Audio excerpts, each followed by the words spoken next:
Transportation and Mobility Commission shall come to order. Hopefully everybody survived the heat. Any horrible stories out there we need to hear about? Good.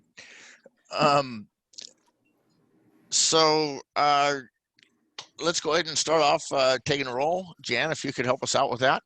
Certainly. Charles Freyer. Here. Teresa Hardy. Here. Matt Herman. I don't think he made it back on yet.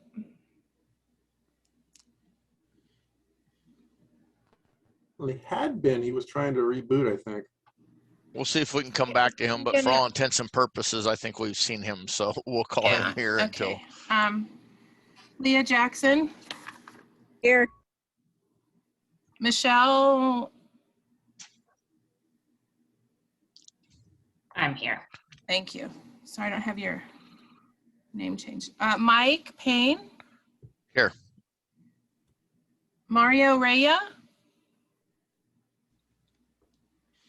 Eduardo Ramos. Here. Daria Ruggles. Here. Carson Valenta. Ken Williams. Here. Okay.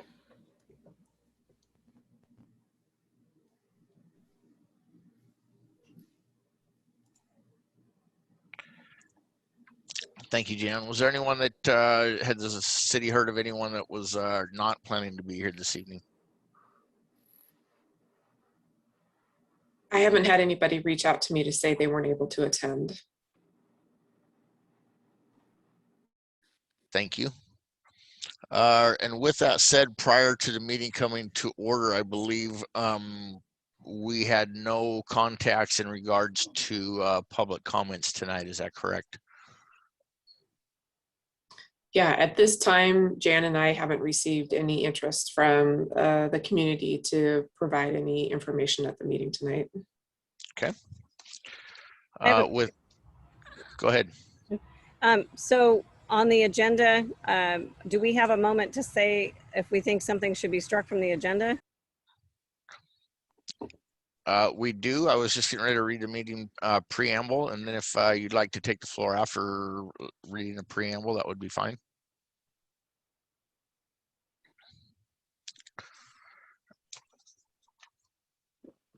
So with that said, the role of the Transportation and Mobility Commission is to review and to analyze transportation projects, policy changes, program development, and other transportation matters affecting the public right-of-way.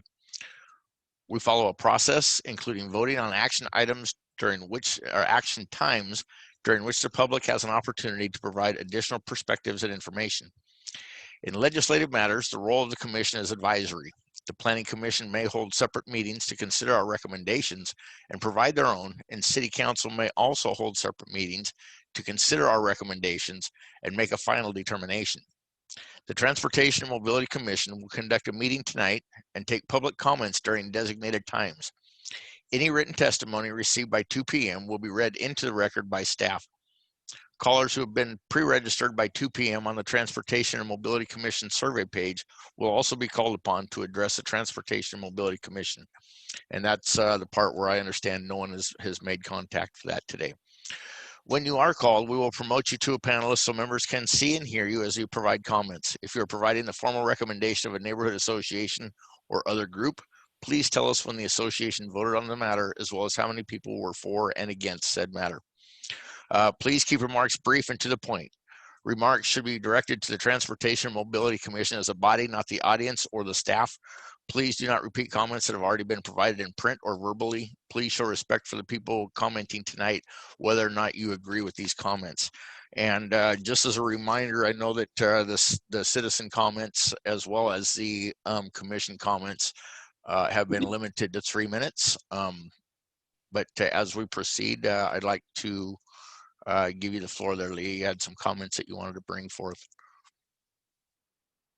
Commissioner Jackson. Sorry, it's going to be very noisy. So I just, before we agree to the agenda, I would like to have the collaboration compact removed, because I did contact Jennifer on the 29th and let her know that it wasn't ready, so I don't feel like it should be on the meeting agenda. Well noted. I was actually going to bring that up as a matter of agenda tonight, just to ask where we were on that, and probably proceed that out for another month. Making a recommendation on that that it come back to the panel or to the commission complete in our August meeting. Is that something that we'll need to vote on, or is that something we can just extend there, David? So, Chair, thank you. I believe the easiest way to dispose of that this evening is not to amend the agenda, but when you get to that item, you know, sort of reiterate that it is not ready to come forward and be voted on or adopted at this meeting, and you can at that time defer it to the next month's agenda if there are no objections from the members present. Thank you. With that said, you know, taking the liberty to move that item out of the order in our agenda, I would like to go ahead and just proceed with that comment and that movement at this point. Does the subcommittee have anything to bring to the table? Have you guys had an opportunity to meet yet? Two of us have provided comment, and I'm still waiting to hear back from two others. And do you feel at this point that you're not ready for that to be voted on by the rest of the commission? We are not. Thank you. Then I would move that we table this until the August meeting. Is there anyone here that is in, or how many people here are in agreement with that?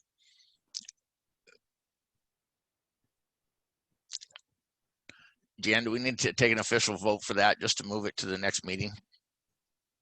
Chair, if I can. Please. So in order to defer things, because the body's not taking an action as a chair, you have the ability to defer it so long as nobody objects. So you can say, if there are no objections, I will defer this to the next month's meeting. And if Perfect. there are no objections, you can do that. Thank you. If there are no objections, we will table this till the August meeting of the Transportation Commission, Mobility Commission. Any objections? Thank you. This will be postponed. Moving along to adoption of the June and the May meeting minutes. We had spoken last month that the commission had some comments that were a desire to see a little bit more explanation in our meeting minutes. Those were amended and provided today or provided earlier for review of the commission. Has everyone had a chance to review the amended May minutes and the June minutes that were provided?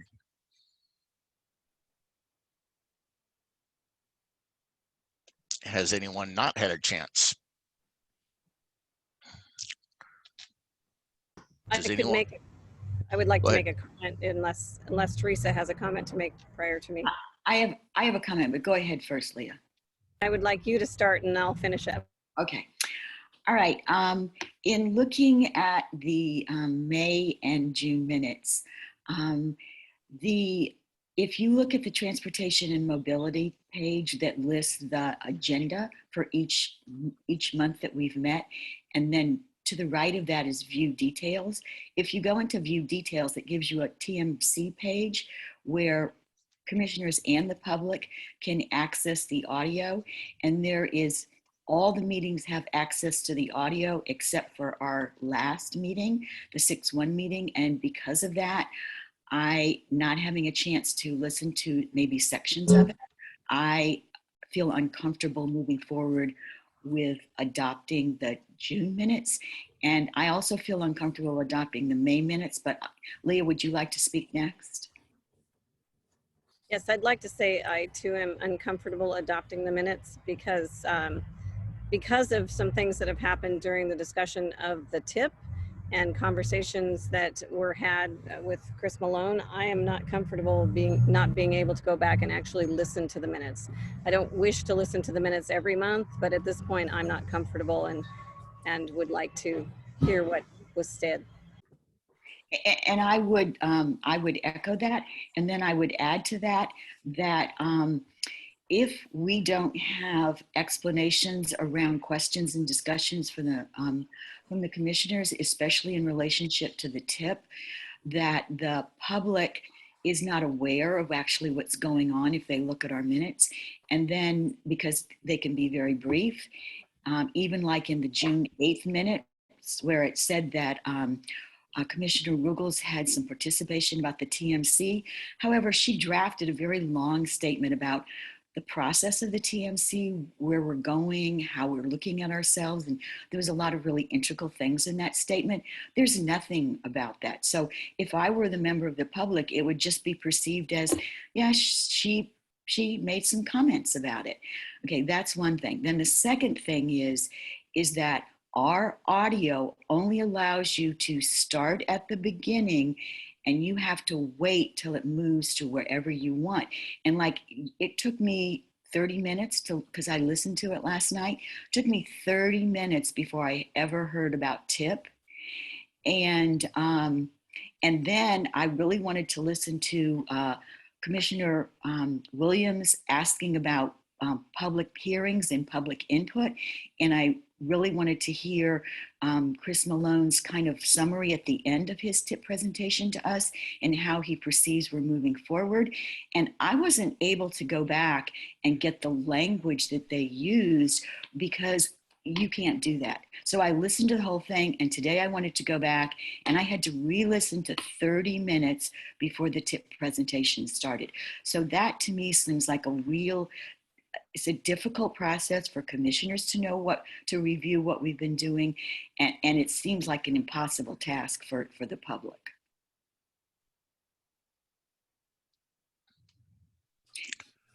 Okay, and besides that, I have two things about the May minutes. Okay, in the May minutes for the May minutes that have been updated per our request, Commissioner Williams addressed this topic in several different ways. And that was when Chris Malone talked about public hearings and public input. How was that going to happen? And Chris Malone said that he would be having a meeting on May 18th with the NTSA. And then he referred to them as the Neighborhood Association.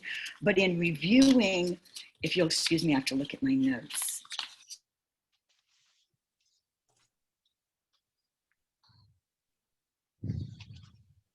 In reviewing the role of the NTSA, it is just a traffic safety alliance, and the people that are involved in that actually are volunteers from neighborhood associations. So if Chris Malone went out to talk to the NTSA, he wasn't really talking to neighborhood associations.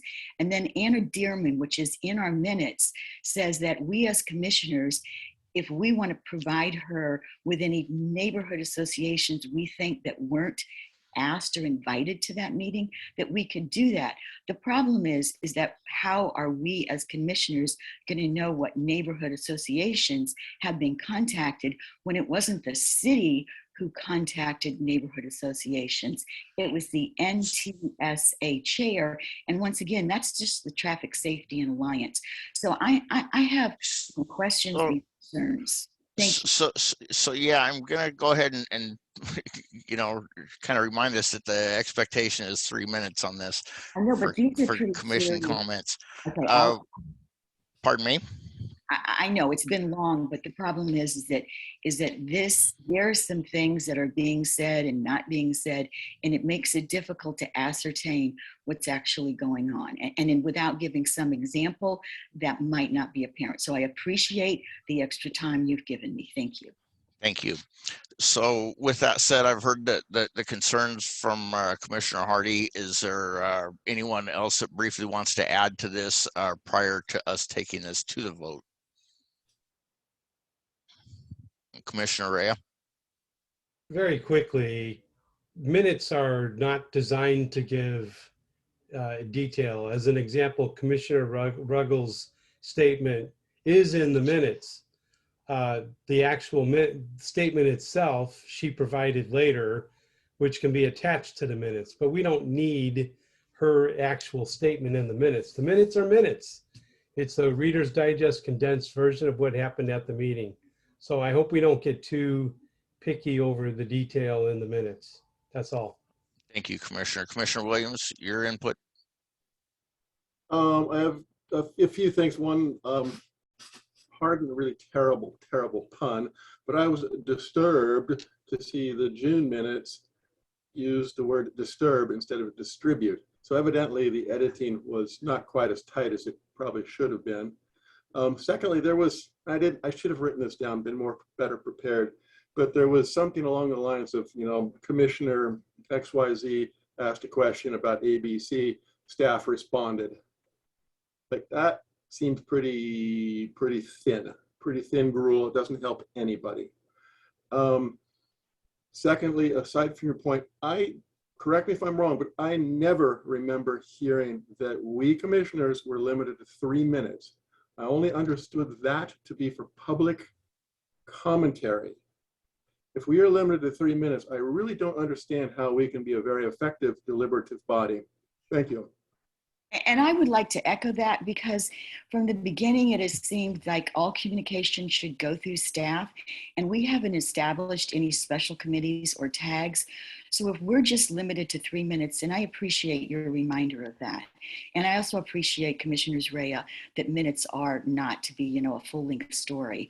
But if we have been directed to have subcommittees, so we have very little dialogue. Luckily, most of our communication has been around, most of our presentations have they've been information presentations, but we're now beginning to get into more really in-depth things. And how are we going to do that? So I'd like to, before I call on Commissioner Jackson here, I'd just like to remind you that, the methods that have been used previously through other commissioners, submitting that to the commission would be a more proper time, so that we're not allotting, our entire meeting time to, discussions back and forth. These are things that can be brought up, to the commission, to the city staff, and presented in the way that they have been. And that is, the proper chain of command and the proper procedure in which that is expected moving forward. Commissioner Jackson? Oh, Chair Payne, if I could just real quick. Yes, please. I just wanted to make sure to clarify. So the 3 minute time limit has been there for commission communications under that segment later on in the agenda. It's not intended to be a 3 minute limit for other discussion during other agenda items. It's just been on there on the agenda for commission communication later on in the agenda. Thank you. Commissioner Jackson. Okay, I have an example of why I feel the minutes should be slightly more detailed. So when we met and had Chris Malone give a presentation, and then later state to the Columbian that our commission was involved in creating the criteria and participating. And I have people come back to me and ask, if they went back to the minutes, they would have no indication whatsoever that we did not indeed participate. So I do believe there should be a little bit more in the minutes to let people know that are accessing this information what we did or didn't do. Or if we're going to limit some of that we make it we have a audio that makes it much more easily accessible to listening to the particular issue or statement or whatever that you're interested in. The process is really too difficult. Well Chair Payne, noted. Chair Payne. Go ahead. Yes. If I may, Commissioner Hardy, when you listen to the audio, there is a way to, because I have to listen to the audio to do the minutes, and I have to stop them and go all the time. So there is a way to time point. You don't have to listen to the whole thing to find where you're going. There is a way to do it to land on the time point that you want. So you don't have to listen to anything you don't want to. And I'd be happy to work with you on a sidebar time just to show it to you, so you don't have that angst when you're trying to listen in the future. And I really appreciate that, but is that accessible to the public also, or are they gonna Yeah, it's the same one that everyone listens to. Okay, thank you. Can I follow up on that quickly? Because I just looked at it too and I couldn't figure out how to jump it forward. So I think if we could have staff follow up on that after the meeting and maybe add some instructions on the website too for the public, that would be ideal. Thank you for that. David, you had your hand up? Yes, I did. Thank you, Chair. Just some thoughts in listening to the discussion of the members. The thrust of the OPMA, the Open Public Meetings Act, that governs how this body operates, is that meetings are intended to be open to the public when they are held. That means then there should be no preconditions on attendance. Anybody, when this meeting is taking place, is invited to come, listen, and watch the whole process. If somebody doesn't want to do that and they want to rely on minutes after the fact, the OPMA as a statute that governs this body doesn't really require that there be a verbatim transcript. The fact that we do have a recording of this is very helpful. And I think staff has alluded to the fact that there are ways to jump through it. I don't know if it's as user-friendly as it's set up for like the city council, where you can just click on the agenda item and it will take you to that timestamp. Hopefully we can perhaps have a discussion with staff about how to make sure that that is accessible. But what the state statute requires is that when you are meeting, it be open to the public. And that is the time for the public to attend. If people are curious about what you do, what your interactions are, they should be here online watching you. And then hopefully, fingers crossed, we'll actually be all together in one spot meeting, with still the opportunity for people to participate remotely, view it if they want to. But that's really what the law is geared towards, making sure that when you meet, it is open to anybody who wants to be there. Meeting minutes are just designed to help sort of keep a basic summary of what's going on. I've seen every level of detail, but there's no way with the discussions that we've had, we could have verbatim meeting minutes on a regular basis for this body. I think the fact that we have recordings is really significant and a big jump for where this kind of technology was a few years ago. So thank you, Chair. Thank you.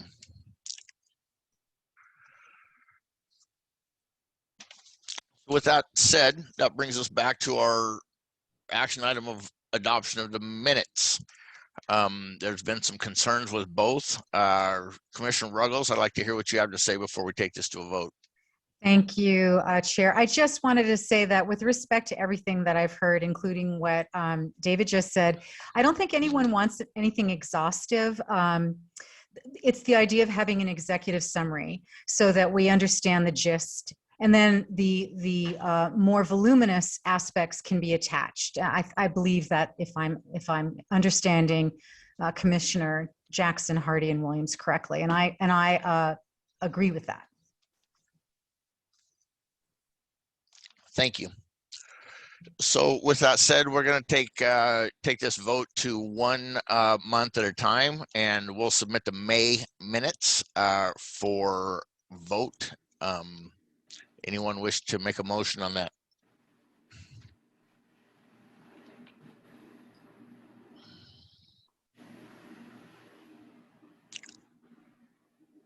I move we accept the May minutes. Anyone second that?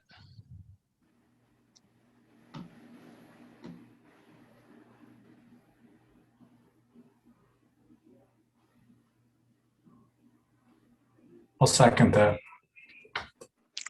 Thank you, Commissioner Herman. Jan, could you take that to vote, please?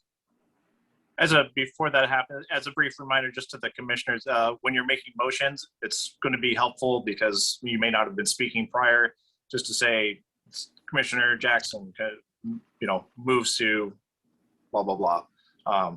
Just help identify people for those who are watching and who do want to know who's saying what.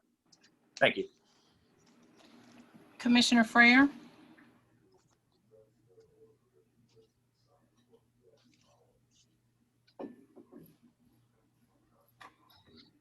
I believe he got transferred back into the attendees mode. I see that he's raising his hand in the attendees.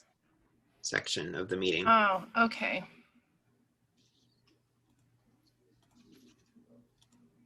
Thank you.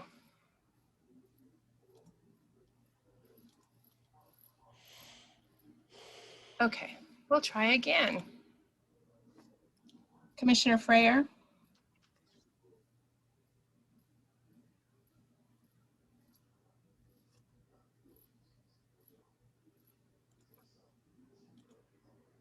He's muted. No, he's not. He's gone.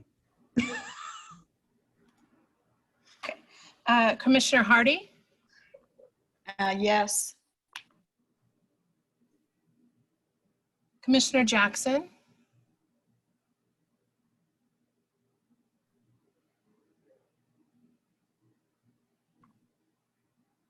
He's muted.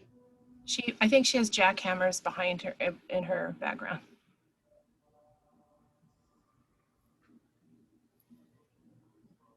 Can you hear me now? Yes.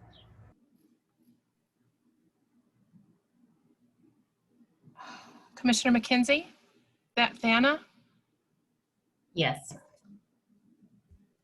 Commissioner Payne, Yes. Commissioner Ramos, Yes. Commissioner Ruggles, Yes. Commissioner Williams. Yes. That concludes the vote. You didn't ask me. I Commissioner missed you? Rea. Oh, I think because I'm sorry, you moved to accept it. Commissioner Rea. Yes. So And that means Commissioner Herman. yes, thank you. Sorry. All right. Thank you. By unanimous vote, we'll adopt the May minutes as is. I would like to bring the June minutes to the table. Anyone wish to make a motion on the June minutes?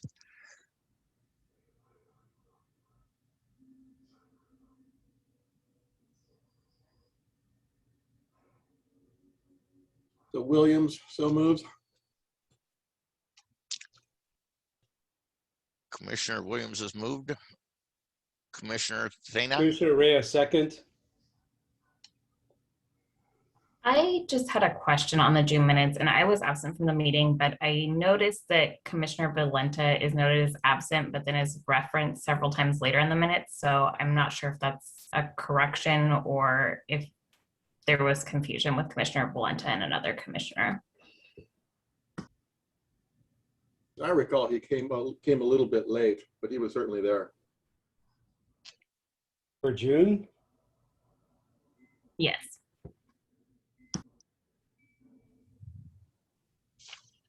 I know that happened to me in May, but I'm not offended. That is correct. He did come late to the meeting, so we can make correct Okay. minutes. Okay, so I will make a motion that we amend the minutes to remove Commissioner Valenta from the absentee list and to correct the wording. I believe someone had mentioned earlier from disturbed to distributed. I make a motion to make those corrections. Anyone wish to second that motion? I'll second the motion. Thank you, Commissioner Thana. We will move that adoption of minutes to the August agenda. Chair, a point of clarification. Please. So you had a motion to amend the minutes, but there was no vote taken on the motion to amend, and then you would go back to the main motion, which was to approve the June minutes, which that motion was made and seconded. So that's pending right now once you deal with the amendment. So you'd have to vote on the amendment, and then you go back to the main motion, which is in the possession of the body. Okay, thank you.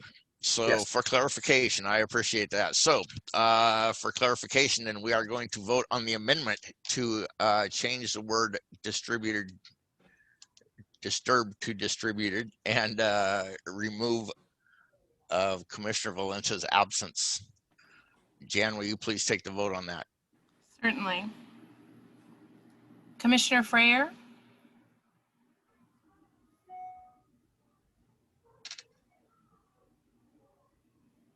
Commissioner Hardy?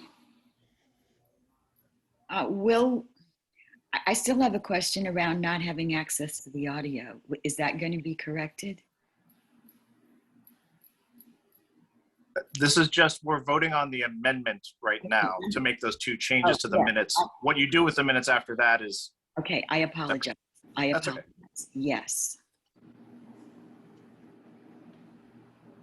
Commissioner Herman? Yes. Commissioner Jackson? Yes. Commissioner Rea? Yes. Commissioner Ramos? Yes. Commissioner Ruggles? Yes. Commissioner Williams? Yes. Commissioner Thana? Yes. Commissioner Payne? Yes. And by unanimous vote, those changes will be, the amendments will be made to the June minutes. So taking us back to the agenda item, action item of adopting the minutes. Now we will table those. Do we have to vote on that, David, for clarification? Again, Chair, as with the other agenda item, if you would like to defer it, you can just ask if there are any objections, and if you see none, you can defer that. Thank you. With no further objections, and understanding that, to address your concern, Commissioner Hardy, that hopefully by the August meeting, we will have the audio to match the minutes at that time. Are there any objections to tabling the approval of minutes to the August meeting? Huh? I'm confused. So we are going to table the approval of the minutes until the next meeting. We just approved them. Now we're tabling it? No, we approved the changes to the meeting. We approved the changes to the Okay. June. Just as a point of Minutes. clarification, can't we accept the minutes with that one change to it and be done with it? I'll defer that to legal. David, you wish to comment to that? Well, Chair, you could certainly, and I appreciate the opportunity to correct myself. There was still a motion on the floor that had been made to accept the June minutes, and that had been seconded. So unless the person who made that motion wishes to withdraw it, you would ask for a vote on that at that time. Now the minutes have been amended to include those two changes, but the motion has been made to accept those minutes now with the change minutes. So the main motion as amended is before the body. Unless the person who made the motion wishes to withdraw it, you would call for a vote. And people can vote yes or no. Okay, I apologize. You lost me a little bit in the middle of that. So with that said, the motion is on the table, correct, for this to be voted upon? Correct. As amended? Correct. Jan, does that make sense to everyone? Does anyone want to clarify the questioning or the wording on that? If not, we will proceed to vote. Commissioner Frayer? Commissioner Hardy? No, I would prefer to wait until after we've had access to the audio. Thank you. Commissioner Herman? Yes. Commissioner Jackson? What do I say if I can't decide? I mean, I'd like to listen to the audio. So I guess I'll say no. And I'll say no. Commissioner Thana? Can I abstain since I wasn't at the meeting? Chair, I believe we have it set so that abstentions are considered yes votes by default. So if you would prefer to, this is just about whether the minutes seem approvable or not, whether or not you were there. So you can abstain, but the effect would be to be an affirmative vote. Okay, I'm still just going to abstain because I wasn't there. Thank you. Thank you for clarification. Commissioner Payne, Yes. Commissioner Ramos, Yes. Commissioner Ruggles, No. Commissioner Rhea, Yes. Commissioner Williams. No.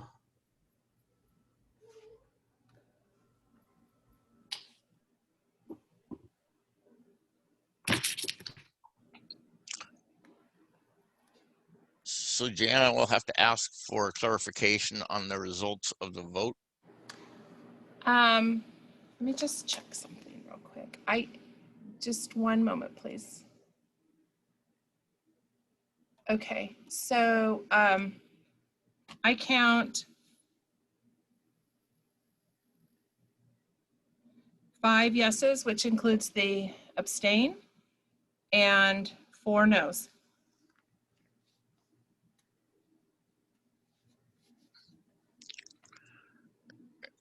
I need to defer to legal on the clarification of majority vote with the 5 to 4. I think we are legal on admitting these into record. Chair, if I could have just 1 minute, I'm not trying to pull this up, but my other computer's being a little slower than my iPad. So give me about 30 seconds here.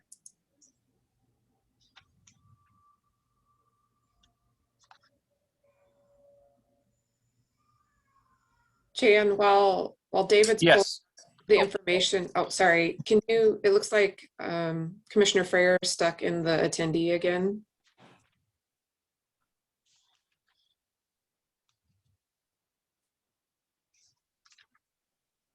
And then in answer to the question, yes, a majority vote in a meeting at which a quorum is present constitutes approval pursuant to 11.75.040 subsection B of the Vancouver Municipal Code. So if there is a majority vote and there is a quorum present, both of those things confirmed by staff, then those minutes have been approved as amended.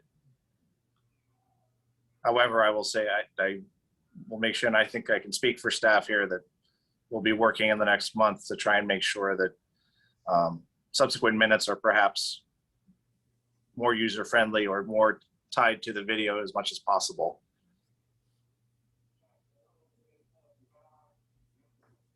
Thank you for clarification of that. Does staff have anything that they'd like to add to that prior to moving on with our agenda? I have a clarification problem.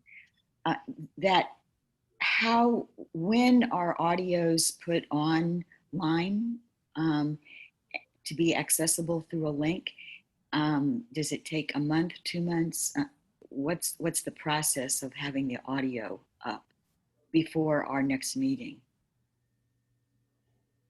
We've typically been trying to post the audio once the meeting minutes are approved.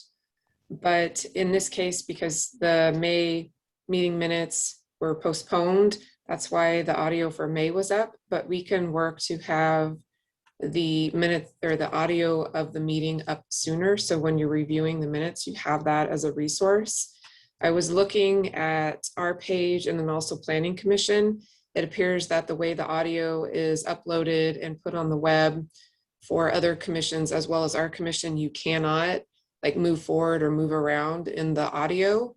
So I'm not sure if we have the capability, seeing that that's how it is for other commissions as well, if we have the capability to change it to something different. So we can look into that, but we can make sure that the audio is up sooner. So maybe like a week after the meeting or sooner than that. And so people can have that as a resource. That would be helpful. Thank you very much. I don't know if it's inappropriate. Can I ask a question, Jennifer, to you out loud? Maybe if we provided the Zoom recording. So my apologies, Commissioner Hardy, it's the Zoom recording that I can move around in. I didn't realize once we put it on the website, it changed. So that would be the difference. So the Zoom audio, they could move around in to listen to, to help them, the commissioners, as a possibility.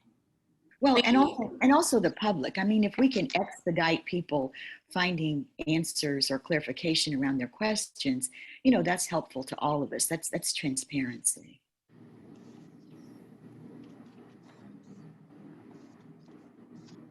And if it's not technologically possible, then you know it's not. But Yeah, the standard we've been using is posting just the audio for other commission meetings. I can look into, because I think it's because the file for the Zoom meetings is so much larger, and like go-to meetings and things like that are being used, whether we have the capacity to upload that to the website, but we can look into that and provide some feedback at the next meeting. thank you.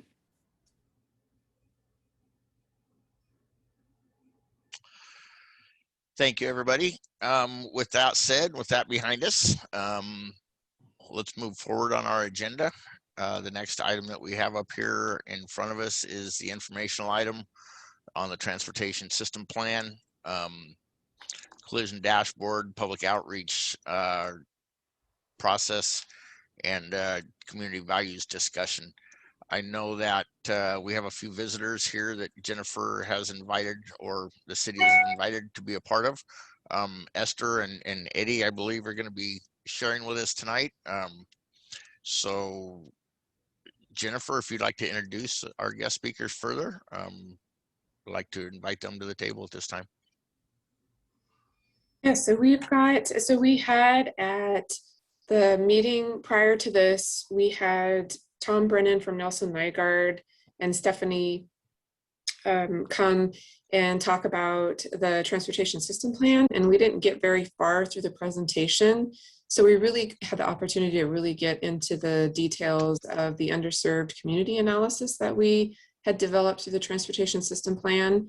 And so tonight we've got back Esther Needham and Eddie Monteo, who will be going through the collision dashboard that we've developed, as well as an update on the public outreach process that we've been going through. So I will just hand it off to the both of them to take you through the presentation for tonight. Who wanted to drive the PowerPoint? Sorry, what did you say, Jen? Who wants to be in charge of moving the PowerPoint? Did one of you want to do that? I can do that. I also was going to do a demo of the dashboard, so I don't know if it makes sense for me to just share my screen. Oh, am I able to do that? Let me see. What's going on here?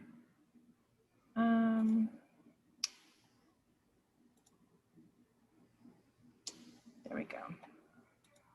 I can make you a host. I have a share screen button. Okay, I'm going to make you the host, and then you should be able to use it. Okay. Oh, you do have a share screen. Do you want to try it without me making you the host and see how if you can do it? Yeah, let me try. Nope, it actually says host disabled, participant screen sharing. Alrighty, that's what I thought. Okay, Esther, you should be the host now. Okay. Just.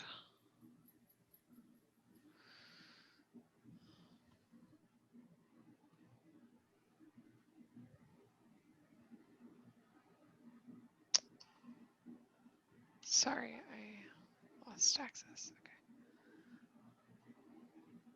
Okay. Okay, can you all see this?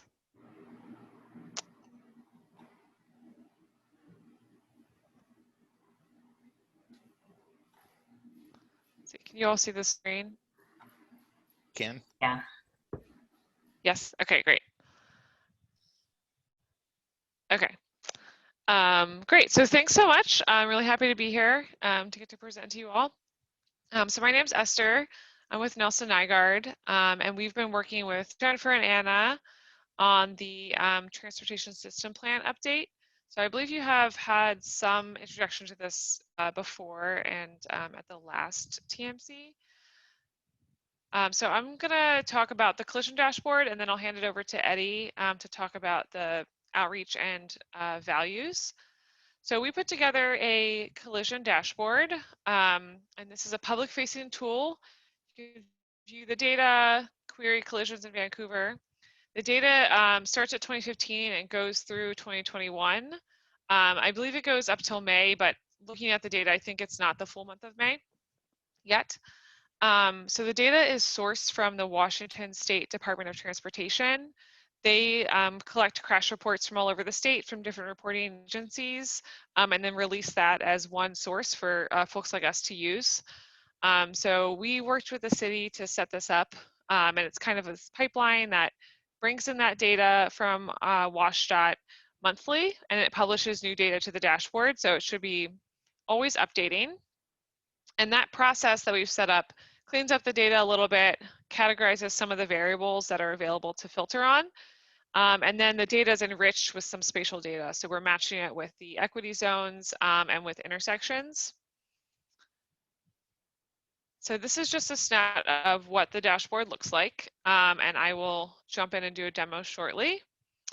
So there's a bunch of different filter and query options, looking at the year, the month, the time category, which is like the groupings of hours of the day, the mode, and then there's a couple different ways to look at the severity of the crash.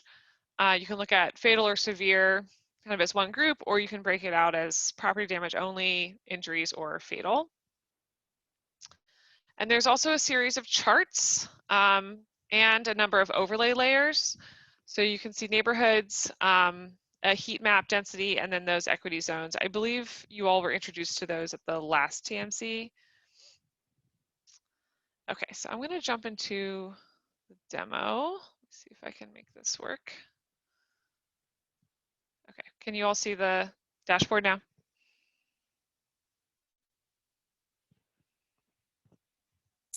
No, Esther.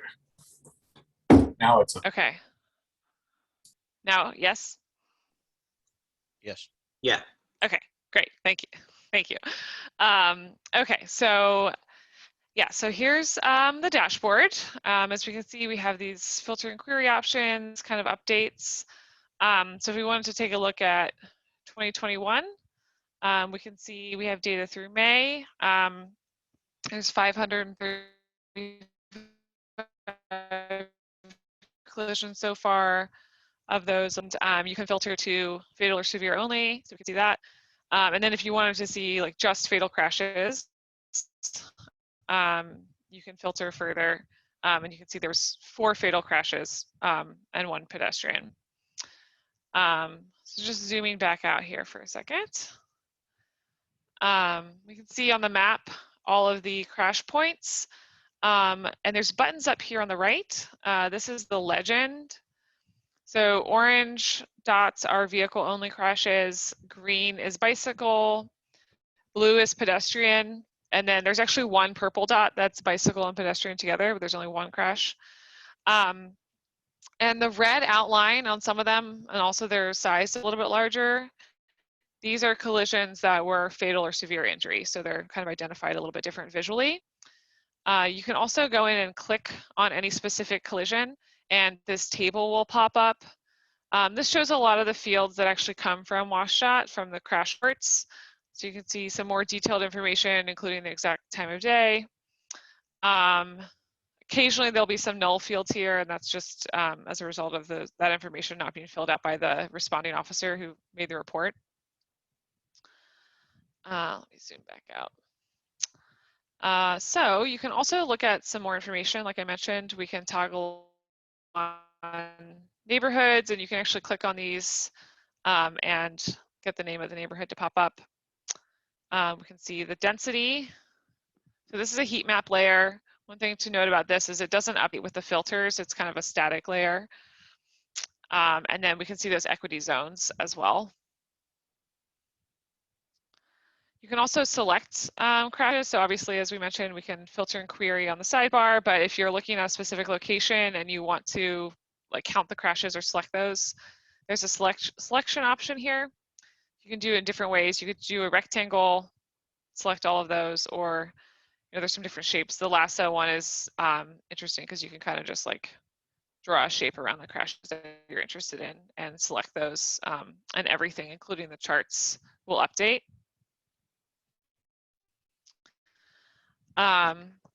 So just to explore the charts a little bit, you can also click on these to filter the data. That's another way to get at what you're looking for. So we have charts for year, month, time. This one's interesting. You can see that the early afternoon and the PM peak, the times with the most collisions. Fatality, severity, a lot of these are similar to the filters. An interesting one here is looking at actually the vehicle action. This is going straight ahead is the one with the most, it's almost 8,000 collisions, making left turn, changing lanes, etc. Intersection type, this one and related. There's some other categories as well. Look at the equity zones. So here, this is actually about 6,600 collisions, and this is 6,300. So the bars look like there's a lot of difference because the y-axis is amended, but it's roughly 50% within equity zones, despite what mode you're on, so usually a little bit over 50%. Something that's interesting here is to look at over time to see the trends, and you can see actually in 2020, there was fewer crashes than any of the other years. 2021 is not a full year yet, so it's low. And it's actually interesting to then filter that, like to look at month. So if you look at like April, you can see that in 2020, the collisions were much lower, likely resulting because of COVID-19.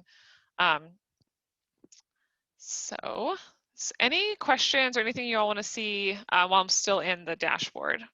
Yeah, Esther, this is Commissioner Ruggles. I was just wondering, is this an ongoing live resource that we can access? Yes, it is updated monthly, and so it will be ongoing. And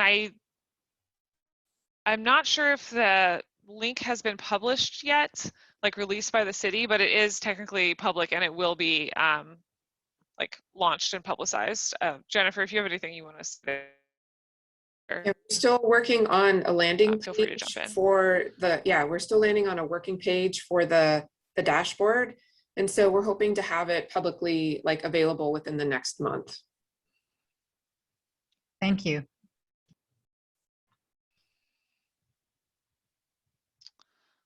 Let's see, Ken Williams, you had your hand up? Yeah, a couple of questions. One is I'm wondering under mode involved, as I'm looking at this, these look to me as like they're or.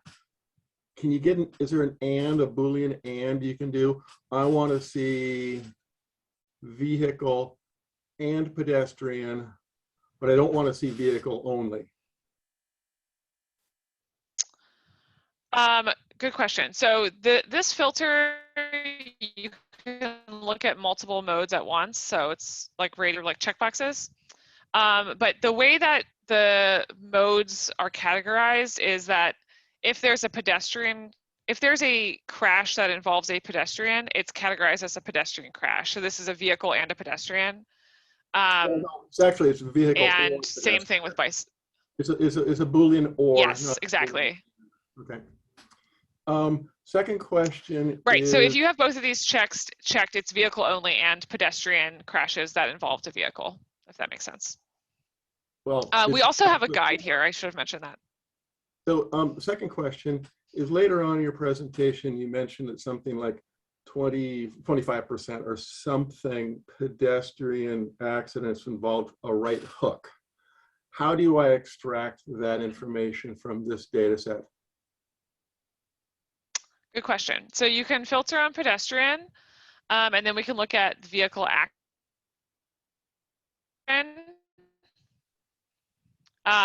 Is right here. We also actually making left turn. So the data has been updated a little bit since I made the slides because we had to submit the slides a few weeks ago, and then some new data was in here. So actually left turn is now more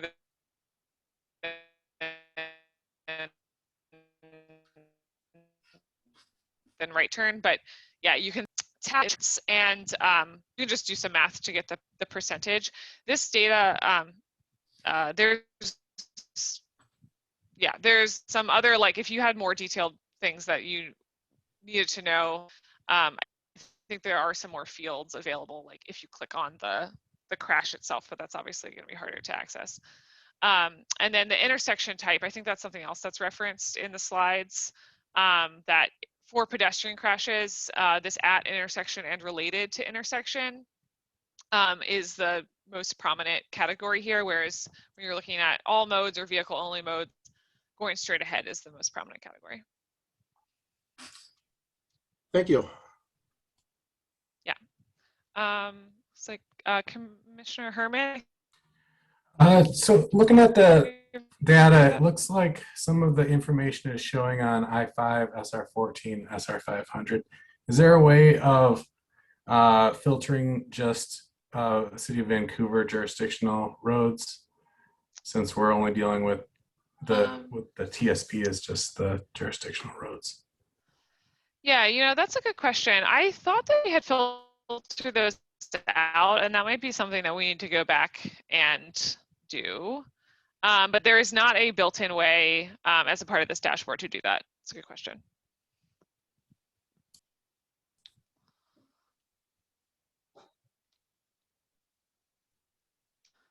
Okay, all right, so I'll hop back over to the slides here. Okay.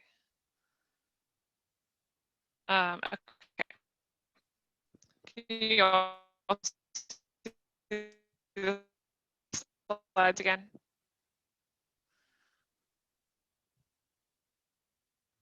I don't know about the rest of you, Okay. but you were breaking up there. I So didn't we've also quite done a catch little that bit of. last one. Oh, I was just asking if you all could see the slides again. Yes, thank you. Okay. Thank you. Yeah, let me know if I break up again. Yeah, so just to hit some of those highlights of the collision analysis, which we've sort of touched on now looking at the dashboard. We did a little bit of collision analysis as part of the existing conditions as well. So most of this information in here is from the dashboard, but this first point here, looking at the past 10 years, that's a further time frame than is available in the dashboard. But looking at the past 10 years, collisions grew by 29% and population only grew by 13%. So collisions are increasing at a faster rate than population growth. And as you can kind of see on those maps that we're looking at, there's a high number of collisions on some of the arterial streets, which is generally expected. But in Vancouver, those are also a lot of the heavy transit user corridors, like Mill Plain and Fourth Lane Boulevards. So that's important because anywhere where there's a lot of transit use and vehicle use, it means that there's probably also pedestrians and bicyclists. So it's an area that's being used by all.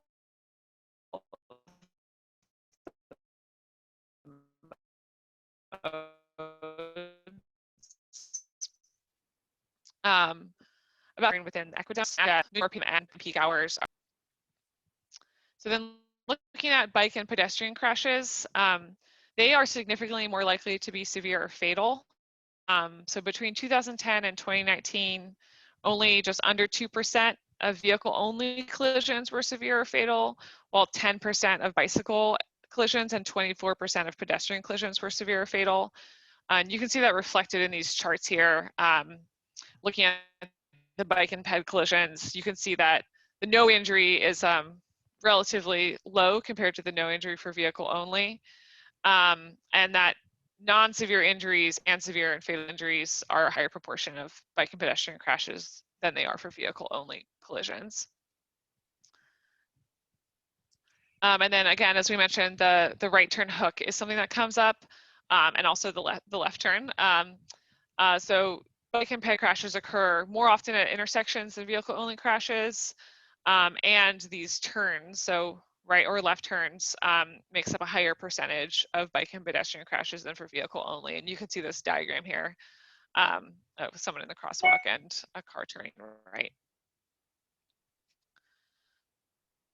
Okay, so just thinking about how this relates to the TSP and how we might advance safety, keeping these things in mind. These are just examples. We have not gotten to this part of the project yet, but some examples of policies that might address safety would be development of a safety program to address high crash locations, fleet policy, which I believe Vancouver does have, and then slow streets, which have become popular during COVID, And those might be operationalized as updating pedestrian crossing guidelines, looking at reducing speed limits on arterials, developing a low stress bike network that's appropriate for all ages and abilities, and then a high crash corridors program. So identifying areas that are the high crash corridors, having a program to maybe kind of address those, and then maybe like a timeline of like how often those high crash corridors get updated with like new data.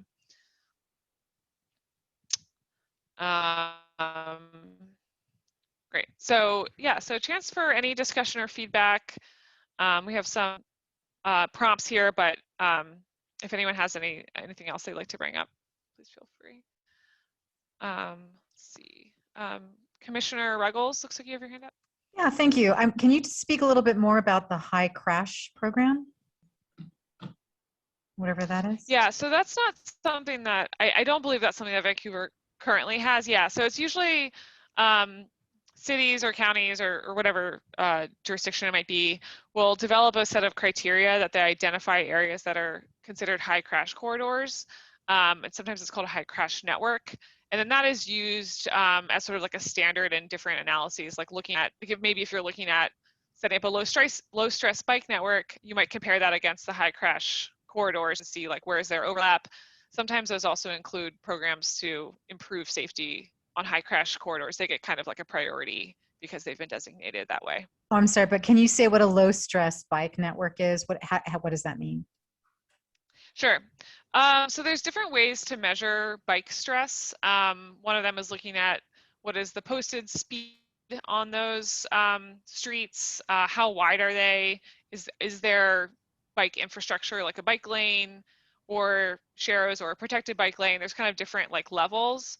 And so you'll kind of like assign like points for these things and then kind of weight it. And so developing a low stress network is a series of streets that hopefully is connected so that cyclists can traverse the city in a connected manner. And it's often like published so that folks can find a map of the low stress bike network. Sometimes there's also improvements on the low stress bike network, like traffic diverters or something else to kind of like reduce car traffic. It really just depends on like how far it's taken.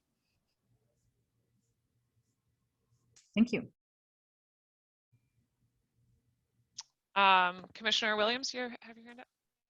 Yeah, maybe this is a question for Jennifer, but so does the TSP get down translating this data? And I'm going to use the right hook little nugget, the 24%, mainly because I was nearly hit last week by a driver who just blew through a red light without stopping and nearly took me out. So that's really quite near to my sternum right now. But what is the process by which the TSB identifies these things and comes up with actionable strategies? Who's accountable, who's responsible for making things go? Where are the metrics about in the next 20-year cycle, we want to see, right hook injuries reduced from, blah, blah, blah to X, Y, Z or whatever. How does that all work? Jennifer, do you want to pop in? Yeah, thank you, Esther. So that's a great question. So it would be a process. So right now in the transportation system plan process, we're doing the existing conditions analysis and kind of wrapping up that component where we're getting this data out of the information that we've collected, the information that we've analyzed. And so the next step in the process would be to take this information to the community and then also have a much larger, broader discussion with the community about priorities. So knowing that we've got these safety issues in our transportation system, is it a priority for the community, for policymakers to address these? Is it a priority to develop projects and programs that would help mitigate some of these safety issues? And so that's kind of the next part of the transportation system plan process, is going out to the community and having those conversations and trying to develop and determine what the priorities, programs, and policies will be for the community, if that makes sense. Well, it does. It's rather troubling because what if you have 100 people who find it their desire and right to make a right turn on red without looking for a pedestrian, but only one pedestrian pipes up. But 101 vote, man. Pedestrian, get in the back. It's not clear that that is really the correct process. Yeah, so it's not, I mean, it's a combination of the public outreach process and then also input from our policymakers in terms of priorities. But we're working really hard through the public outreach process to engage a lot of different users within the transportation system. And then also it's, you know, if safety becomes a priority out of the transportation system plan, then that gives us the ability to look more in fine detail at these types of issues that we're seeing.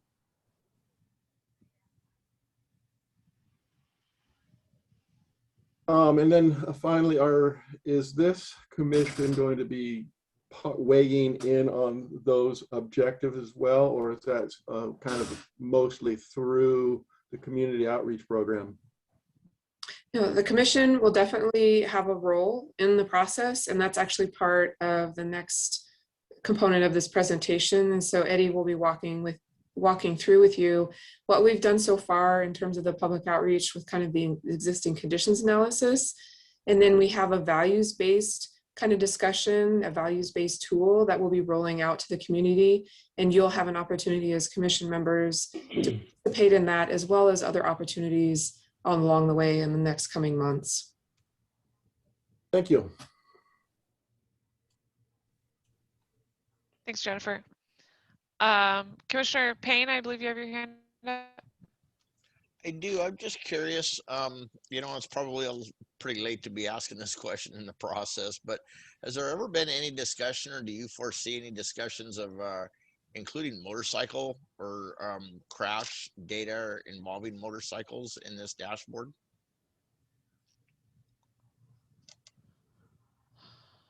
That's a good question. You know, I'd have to look and see how those are categorized in the WSDOT data. I'm not sure that there's a team of us looking at this, so I'm not sure that I am familiar with how that's categorized in there. Jennifer, do you have any thoughts about that? Yeah, I know in the data that we get from WSDOT, there is a way that we can pull that out. And so we do know from the past transportation system safety analysis that we did that the fatality rate for people riding motorcycles is pretty high compared to the number of collisions that are occurring, as you probably know. So we can maybe look into that and see if there's a way to pull that out or make that more identifiable. Thank you.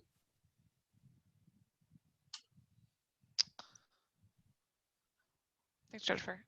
Commissioner Thana, have your hand up. Yeah, I mean, I think it's potentially a really useful tool and there's a lot of data in there, but just to kind of echo Commissioner Williams, it's sort of a matter of like determining what are those data points and sort of what are the thresholds for actions. So a goal I think might be to like reduce fatalities. And so that might be a filter that the tool is used to help prioritize projects. Thank you. Commissioner Rea, you have your hand up? Yes, hi. So one of I'm trying to think, trying to put the rubber on the road, so to say, as Commissioner Williams had pointed out. You know, what do you do? How do you make a difference? One of the things that I think about is schools. You know, we have kids that are pedestrians. We have kids that ride bikes. A high proportion of them compared to the rest of the population. I'm just wondering if there couldn't be some kind of educational program in the schools, especially at the elementary stage level, where they talk about some of this stuff. As much as we'd like to think that, you know, motorists are going to behave, they make mistakes or they don't pay attention, things distract them and so on and so forth. I know, like, I ride a motorcycle, so one of the things that I do is every other year I take a motorcycle safety course, and that keeps my awareness level up and hopefully keeps me safer on the road. So I'm just thinking that some kind of educational component would be useful. I don't know how you get it out to the adult level, but at least at the kids level, and then kids grow up, and hopefully some of that stays with them. The other question that I have is trying to look out into the future. We've talked about cars and trucks and buses. We've talked about pedestrians. We've talked about bicycles. We even mentioned motorcycles, which I'm glad has been mentioned. What about neighborhood electric vehicles? That's a thing that is very slow to catch on right now, but as we continue to get an aging population, basically we're talking about a golf cart type of transportation mode that's safer than a car. It's not going to go as fast. It's typically used by people that have a little gray in their hair and so on and so forth. That hasn't been mentioned, and I don't know if that's something that should be considered. I'm trying to look out, 10, 15 years, not just today. Yeah, that's a good question. I'd have to look and see, like, again, how those might be categorized in this data. One thing to just remember is that we only have data on crashes that get a crash report filed by the police. So if there is a crash like that that's on like a path or something and it's not rising to the level of crash report filed, we wouldn't have any data on it. I'm not sure, maybe those are also being driven on roadways. But yeah, that's a good point, and we could see if that is how that might be categorized in the crash data. Some of the categorizations is based on how the police are categorizing their report. So if they don't have like a section for that, we wouldn't be getting that information. It might not be that detailed. Yeah, good point. Great job on the tool. It's coming along. Yeah, I echo that. It's terrific. It's clear and very usable, very germane. Thank you so much. It's good to hear. I'm glad you guys are liking it so far, and it'll be great once it's launched and you're able to use it. Be curious to hear any more feedback. Okay, so I think I'm gonna pass it to Eddie. Eddie, keep sharing my screen, so just let me know when you want me to advance. Sounds great. And good evening, afternoon, everyone. My name is Eddie Montejo. I'm a transportation planner at a firm called Parametrics. And I've been supporting the Vancouver TSP with regards to public outreach. So tonight, I know we don't have too much time left, so I'll try to be expeditious as I go through this information. Please stop me along the way if you have any questions, but I did reserve some time at the end to allow for some discussion. So hopefully you find this informative. So next slide, please. Right, great. So to start things off, this is a high-level schedule showing the outreach that we've done to date. And before I get into each of these milestones and components, I think it's very important to note that our outreach program really had to shift considerably because of the pandemic. So I think initially we planned to really hit the road in the summer of 2020.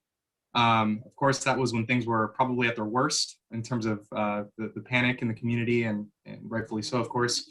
So we had to reconfigure our strategy, and where we landed, like most of the rest of the working world, was really shifting online. And we're grateful for the technology because it allowed us to go out and actually interact with the community. But of course, we were also very cognizant from the very beginning that we would have some gaps that we were going to have to make up because people have different access levels to technology, different levels of comfort, different demographics, access technology in different ways, et cetera. So anyway, I just wanted to start with that preamble, and we'll kind of revisit that several times throughout this presentation as a common theme.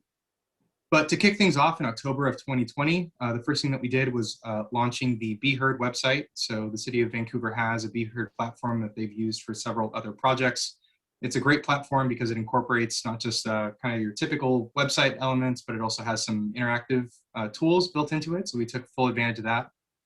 Next, in November, we launched an online open house, which was really sort of the main outreach product. We wanted something that was highly interactive because people wouldn't be able to interact in person.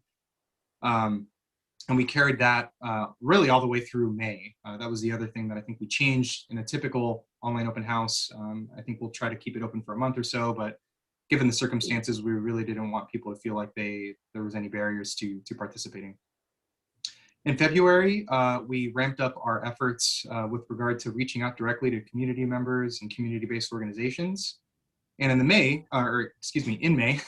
and ongoing, we started launching a series of community roundtables, which again were really designed to address some of the gaps left by doing a 100% online outreach program.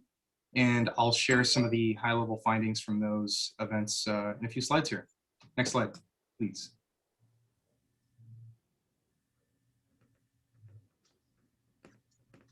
Okay, great. And just a bit more on the outreach methods that we utilize. So again, the online open house was kind of the major piece of this whole thing. It featured a series of modal surveys asking people for their input on different aspects of the transportation system. So it included surveys on the street system, the bicycle system, the pedestrian system, and then also the transit system. The interactive content also included a virtual tour, just because we felt like there was an educational component that was missing. So what it did is it was sort of it was a guided tour on a map that took you through different key transportation facilities in the community to get people kind of thinking in terms of a system plan and what that actually means for planning for the future. And then lastly, it also included an interactive comment map, which allowed participants to leave location-based comments.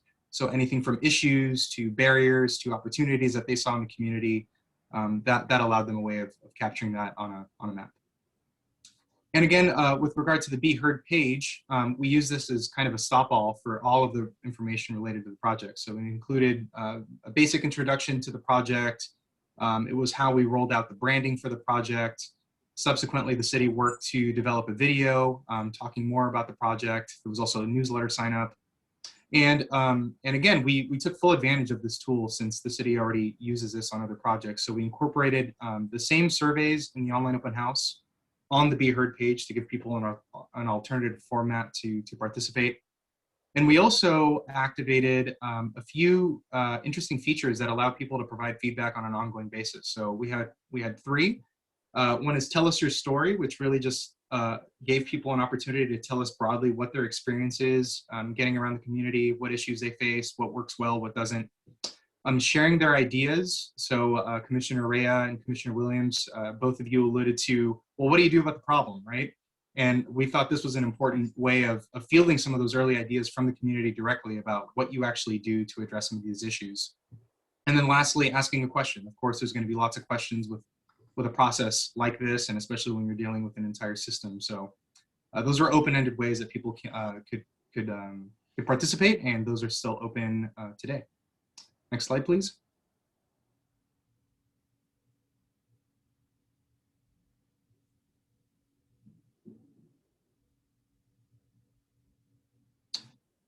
Great, and just a few more bits on the outreach methods. We did rely heavily on social media to get the word out about these online resources.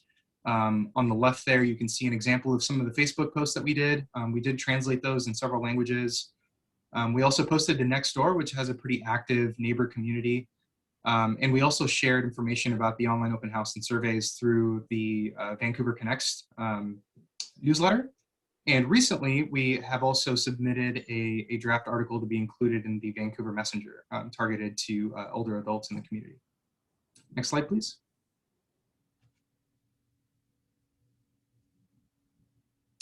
Great. So taking together all of the interest and participation that we garnered from both the online open house and the Be Heard survey, we're happy to report that we had over 6,000 web visits to these pages.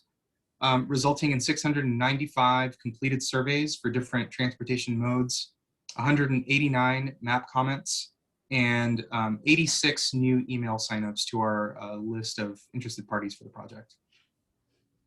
Next slide, please.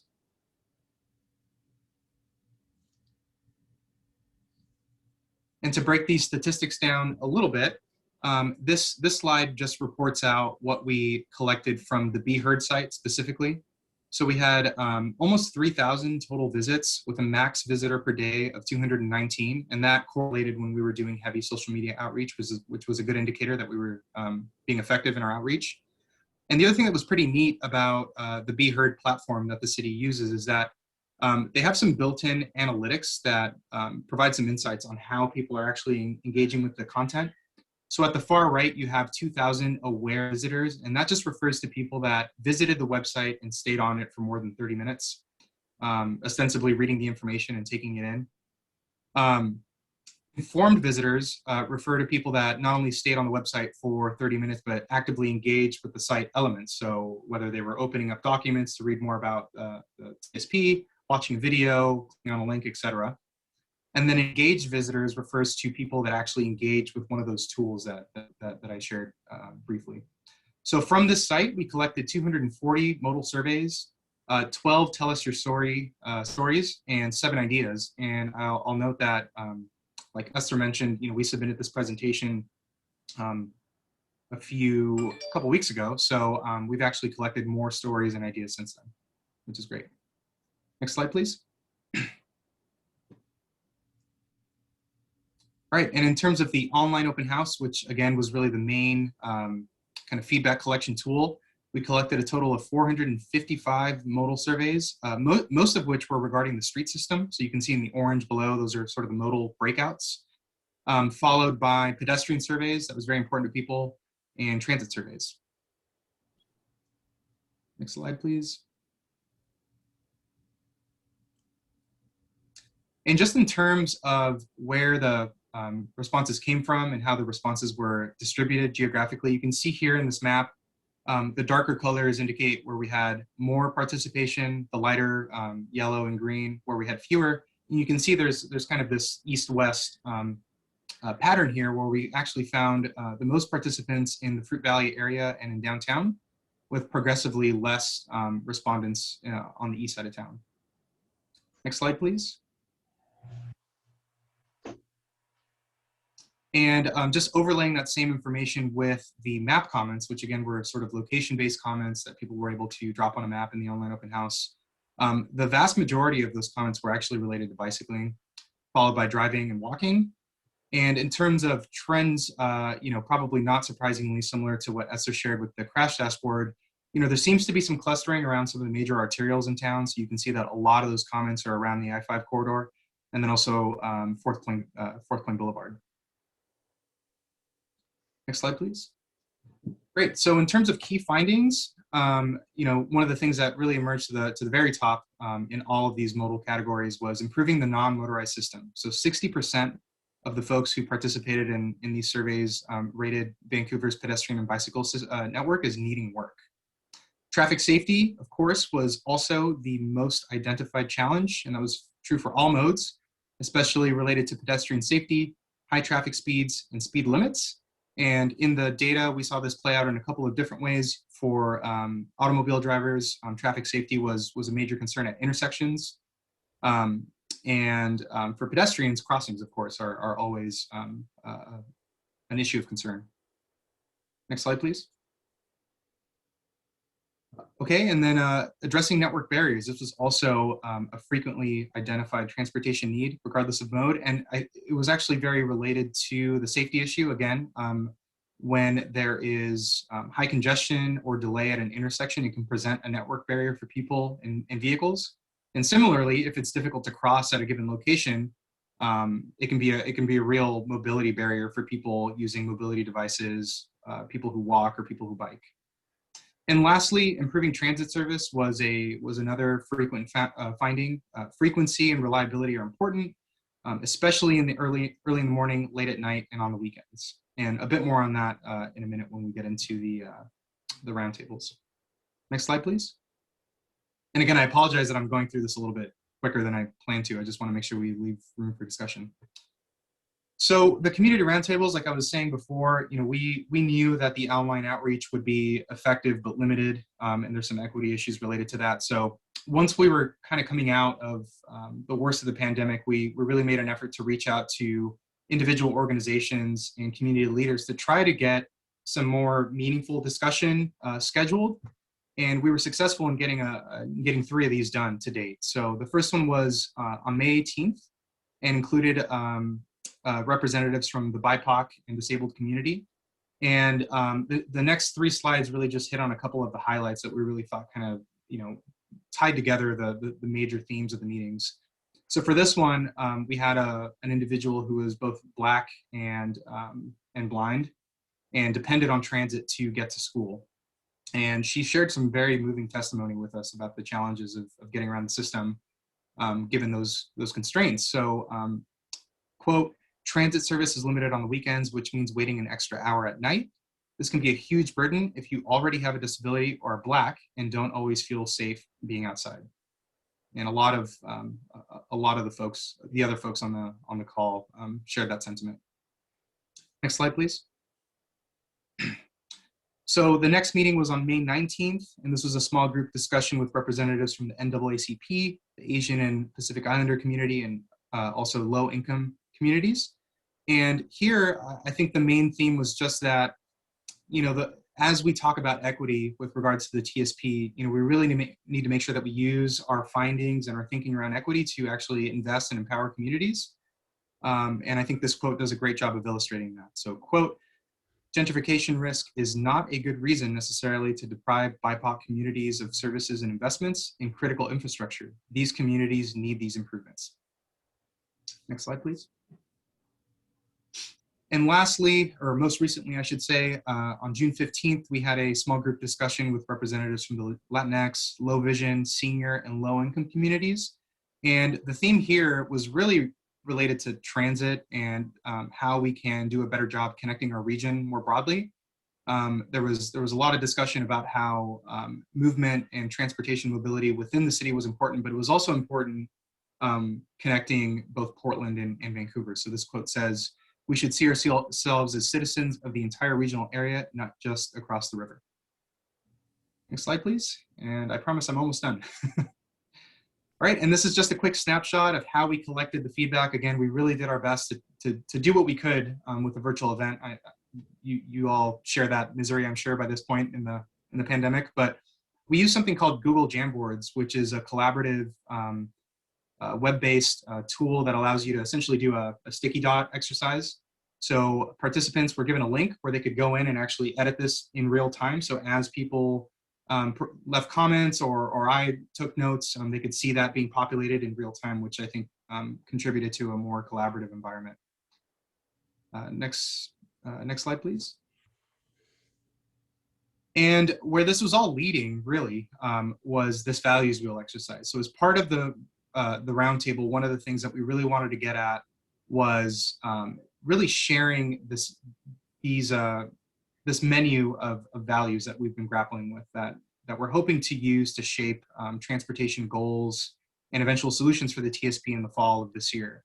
So most of you probably know that early this year, the Vancouver City Council participated in a retreat to essentially discuss and refine a set of shared values that they could use to prioritize city actions and also to help guide strategic planning moving forward. And what we've done as part of this project is taken those values and really kind of tweak them a little bit to be more consistent with the issues that we're dealing with on the TSP. And as part of the roundtable, where we ended up was, okay, well, now that we've shared some information with you about the existing conditions and gathered some of your high-level feedback about where issues might be in the city, we want to know what to do about it. So how do we prioritize solutions and policies and strategies moving forward? And we want to do that leading with these values. So we asked people to select their top 3 values.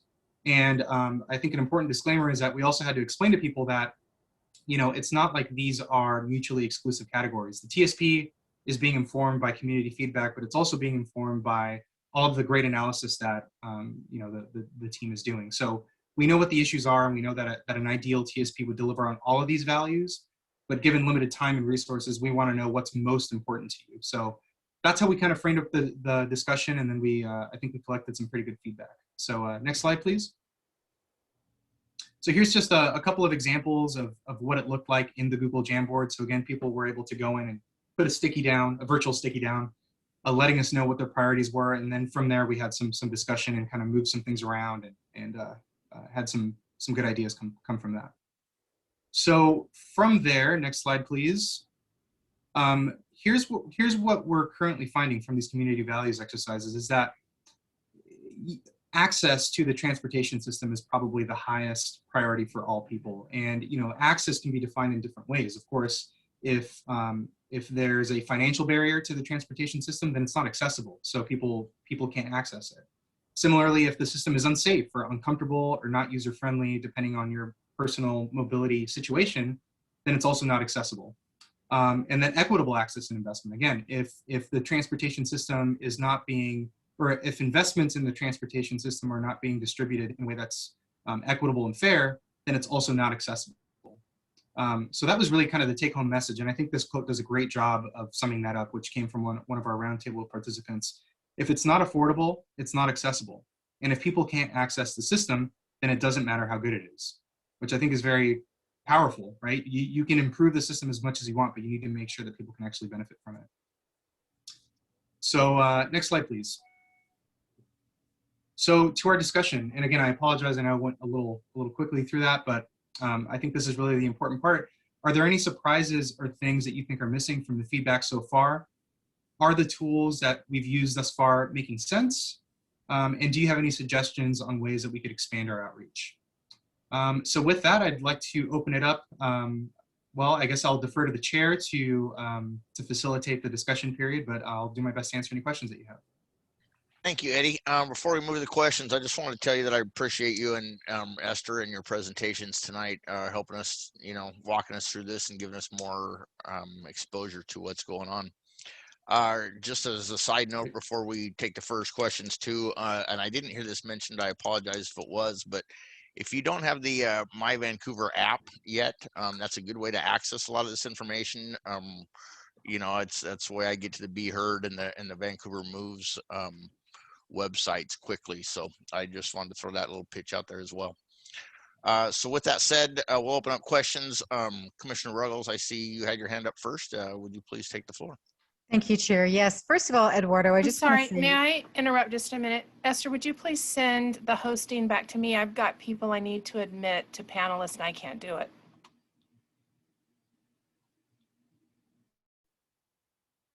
I'm sorry, Commissioner Yes. Ruggles. I just needed to. Thank you, Jan. No, thank you.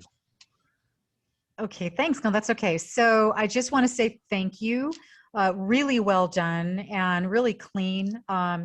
So in terms of you getting back to outreach now that we can be in person, I was just wondering if you have, the messenger is one of the things that I was going to suggest, so that, you know, good job there. But what about public libraries?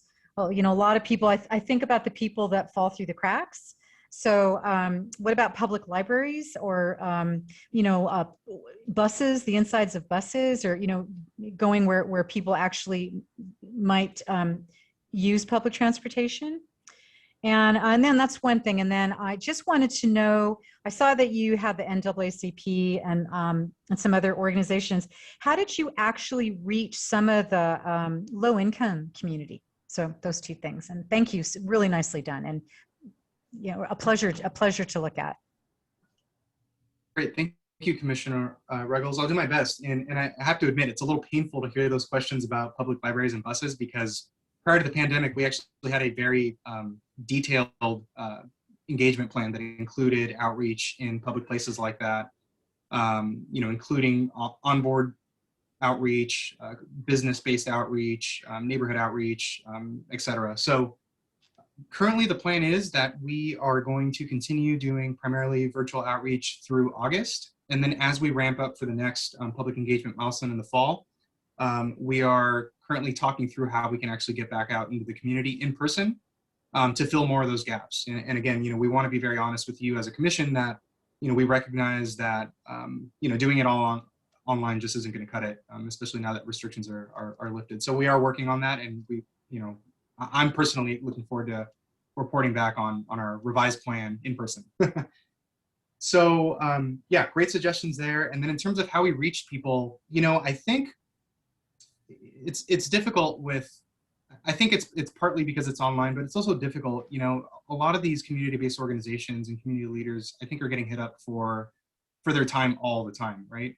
So, you know, we experienced this early on where we would email and call people and they would express interest but not really show up or not follow up, et cetera. So by the time we actually went out and started doing planning for the roundtables, it was really just about building on our strongest relationships. So we went back through our interested parties list and really just, Tony Ramos, who I think has left the city now, did a great job reaching out and doing some kind of personal touch bases and saying, hey, this is really important. We need to hear from you. And, it's important that you participate. To your question about how we actually reached low-income individuals, I think that was why we focused on community-based organizations. Often those organizations are really close with the actual neighbors that live in a particular community or that represent a particular community, and often provide direct service to them. So in lieu of actually being able to go out to a farmer's market and just engage with the public directly, we thought our next best strategy was to reach out to those groups that serve those communities. So that's what we've done so far.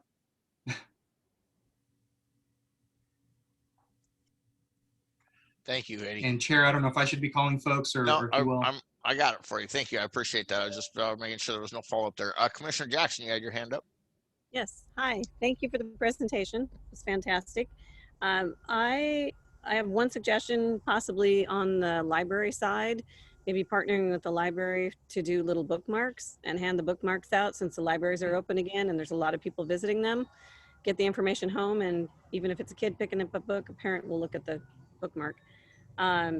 Then my question was, what's your best guess, since there is such a difference in the west side participation versus the rest of the city, what's your best guess as to why there's such a difference in the participation? And I don't have an answer as to how to fix it, but I'm just curious why you think that is. It's a great question, and I'm going to do my best to not put my foot in my mouth when I respond, but I think it's probably a combination of factors. I mean, I know that the east side is often not as engaged in planning processes within the city, and not for their own fault necessarily, but I think a lot of the outreach has been focused on the core. The waterfront revitalization effort, the downtown planning has all really been focused on the core. And I think a lot of those communities have potentially felt disenfranchised. I think there's also more diversity out that way. So again, you've run into issues with technology access and comfort. So I think that's another thing that we need to grapple with directly in the next phase. Those are my best guesses, but again, that's total conjecture, and we'd have to do more research to really understand why. But I can say that we're aware of that gap, and once again, when we go back out in the fall, we're going to be very deliberate about going out into those neighborhoods and trying to reach people directly. Thank you. And Commissioner Hardy, go ahead. In looking at the wheel that you presented to us with the values that were derived from the council retreat where they prioritized those 8 values, we just received an attachment that was Streamlined AMLLC, which is the consulting firm that was utilized by staff to develop the criteria and scoring. And that's a 38-page document. And in that document, there were surveys asked of staff, and they used those surveys then to kind of prioritize the safety and all those different parts that were part of the wheel.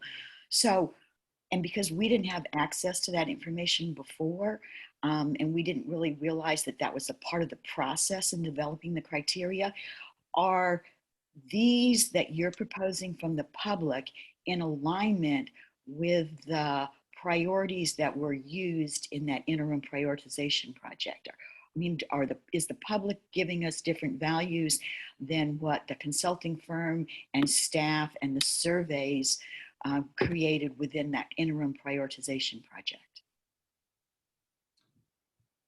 Thank you for that question, Commissioner Hardy. I'll do my best to answer it, and I'll be honest with you. I wasn't super close in the development of the values wheel per se, but what I can say from my experience so far is that we're treating this as a TSP exercise. So this is a process that is within the TSP and its own goal and prioritization framework. With that said, the values do, in spirit, align with what came out of the city council retreat. To the extent that those are perfectly matched, I don't know, and I'm guessing they're not perfectly matched because, again, we had to modify those to make them more relevant to the TSP and to issues around transportation. So that's my best answer. But if we're using those values as a main component of the interim prioritization in the criteria and how projects get scored, then there seems to be some alignment, or there seems to be, how did they create the criteria using those values, and what input did we use coming from, public information that you have and everything was, to make it more in alignment. Maybe I'm not answering my question, but. This is Anna Dearman. Commissioner Hardy, I believe I can speak to your question. So it sounds like the question is around sort of the development of the TIP interim scoring and then the TSP values. And so as Eddie noted, both of those sort of sets of values really originated with City Council's sort of values visioning process. And so the timing, I think, is key here, because we were working on the TIP values for scoring a little bit before we were working on the TSP values for this sort of public engagement exercise. And so again, the answer is that both of them came from sort of this council work. And then we will follow up with the final sort of TIP scoring values, and that will be informed by this round of engagement with the TSP values. So basically, it's the same kind of sources that we're using, but given the timing of all of these things in development, they're kind of leapfrogging and re-informing each other. Does that make sense? It does, except for at the city council meeting, they voted to approve that interim process, and they voted to approve the TIP. And that interim process is based upon Streamline's, it's called the Transportation Improvement Plan Pilot Prioritization Tool, which we were not made aware of in all the presentations we've had.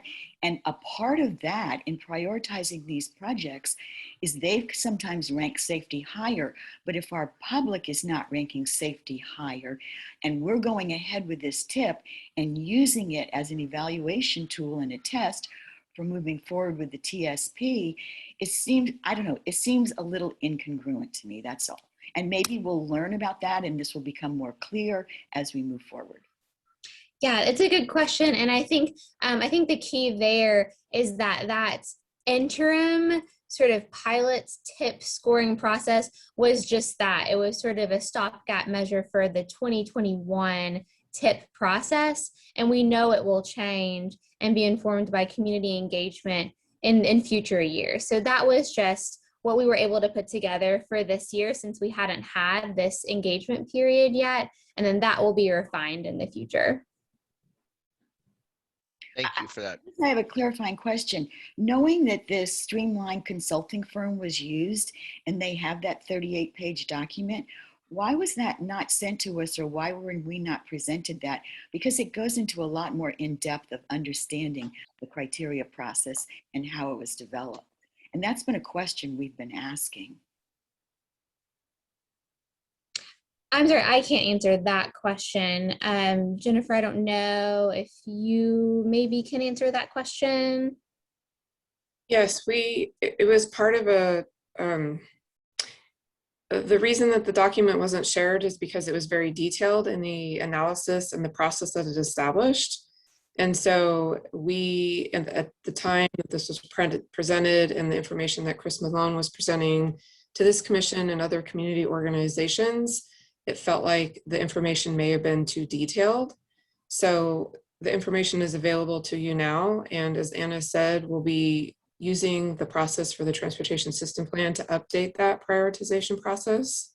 Well, but the report says that it was published March 2021, I think March 22nd, which means that there would have been time with some of our meetings, maybe our February meeting that was canceled, to present this document to us, because there was a lot of questions around the criteria and the process and who was involved and equity and everything else. And if you read that 38-page document, it is detailed, but I think it's in language and everything that it is understandable, and it does clarify some questions. And it was the consulting firm, and if a consulting firm was used, then it seems to me that it would have been important if we paid this consulting company to present that sometime to us before it got approved by City Council. Commissioner Hardy, I appreciate the feedback and the concerns on this. And as articulated in some of the emails that have been shared, the reasons that some of the meetings got canceled early this year were for unexpected reasons that were out of our control. And so while we understand that the process wasn't maybe it was sort of implied that we weren't ready to sort of take on being a part of the process of the criteria, when in fact it seems there were opportunities. We appreciate the feedback. We can continue this discussion offline. We're here to talk about the transportation system plan and the public alignment. The question is what we're hearing from the public in alignment with what we're being presented around the process for creating the interim prioritization that is being used to prioritize projects and also will be used around grant funding. So it is sort of related. The TIP has been adopted by City Council. And so that process, we are moving on into developing the kind of final prioritization process that'll be an outcome of the transportation system plan.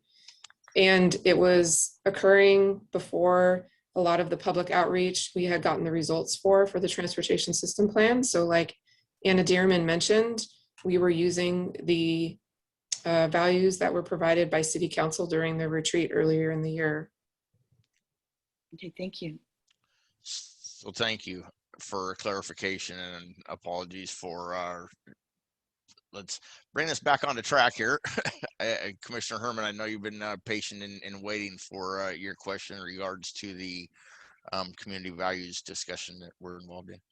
Thank you. Thank you, Eduardo and Esther, for presenting this information and especially doing public outreach during this difficult time. I'm glad that hopefully we're switching to in-person. Regarding the values, I am very glad that those help us inform our processes and plans moving forward. When it comes to accessibility, though, that's not necessarily, most times it's a transportation issue, but most times it's a land use issue as well.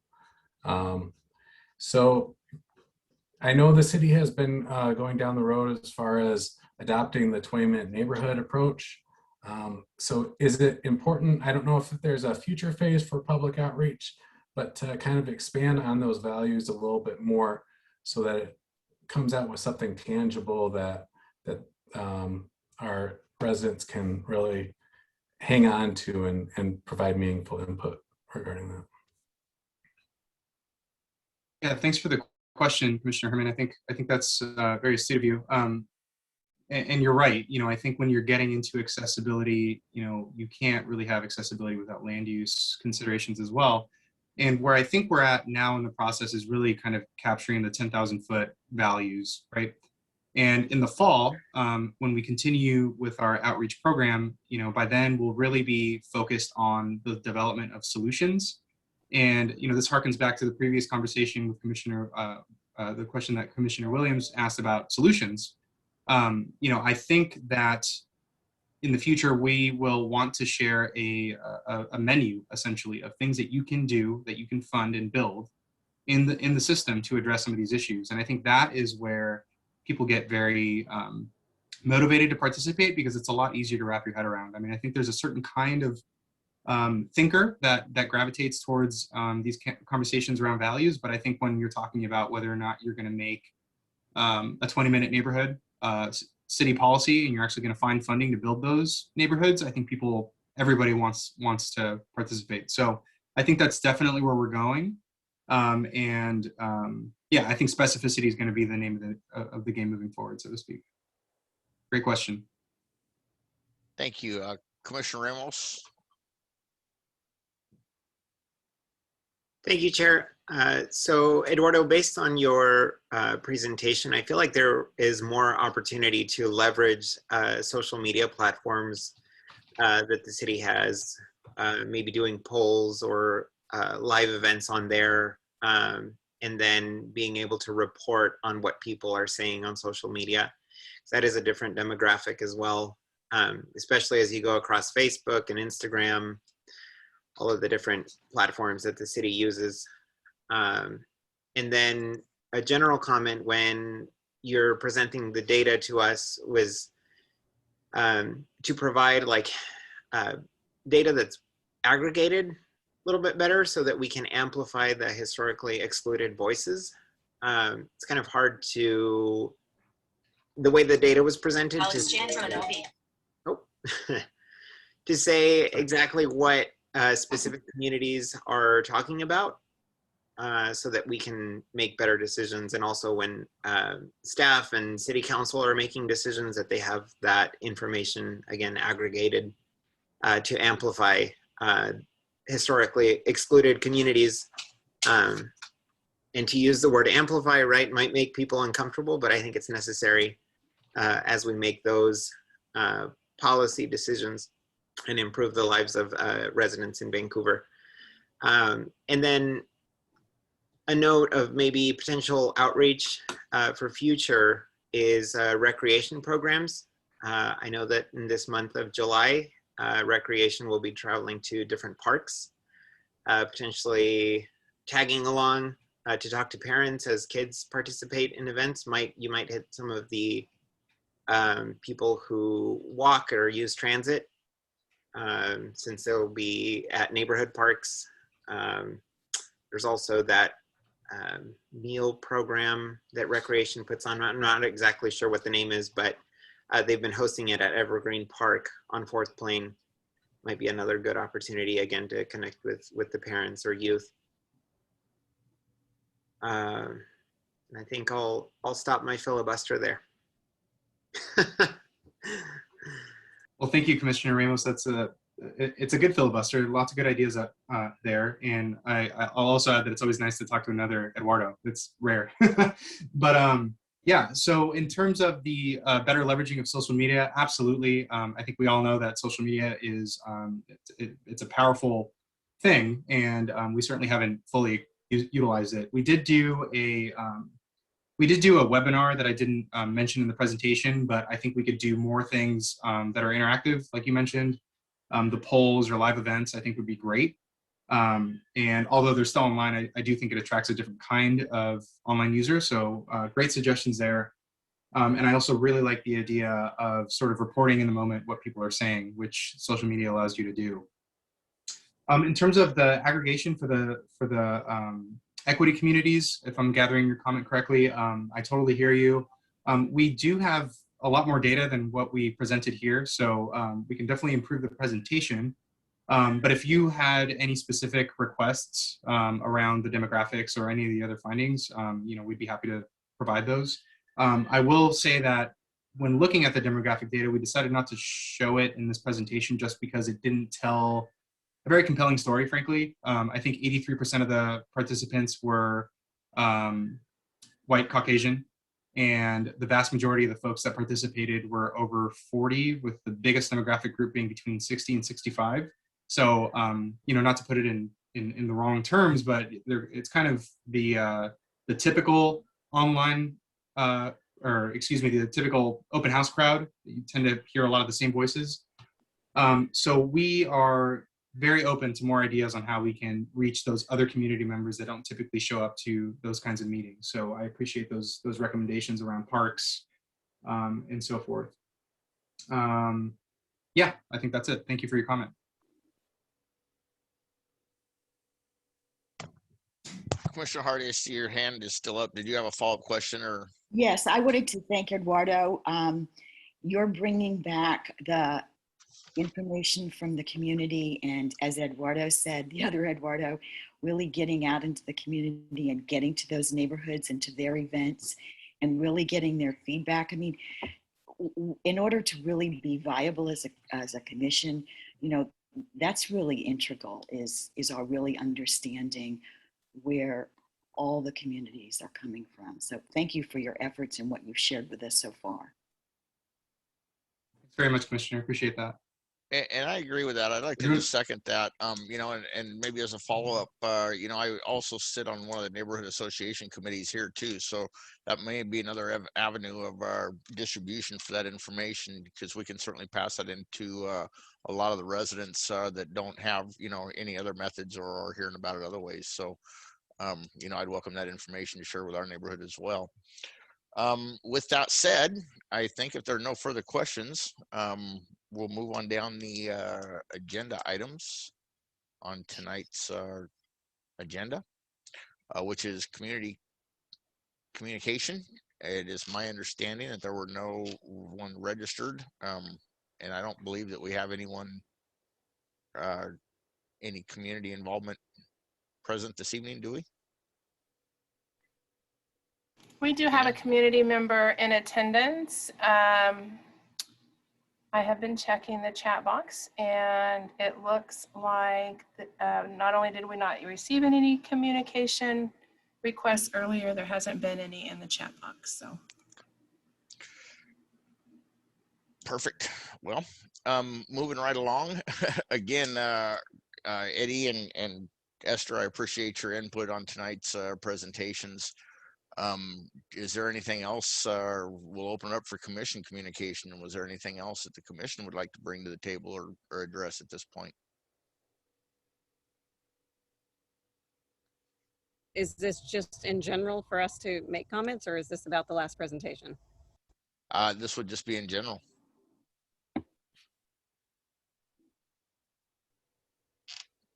Commissioner Jackson. Okay, so I actually think it would be very beneficial for us to have maybe Chris Malone come back and give us have a discussion about Streamline's presentation. In their document, there's a statement that says, future use of these materials is anticipated as the city completes the transportation system plan updates, in which detailed prioritization process is expected to be developed. So as I have already had an individual approach me and ask why their project was taken off of the tip, as it was placed on there in 2017, I believe, and it was supposed to be completed in 2020. And then there was all this, you know, the money was frozen because of the license tab thing, and then it was unfrozen, and then suddenly their project was off the table.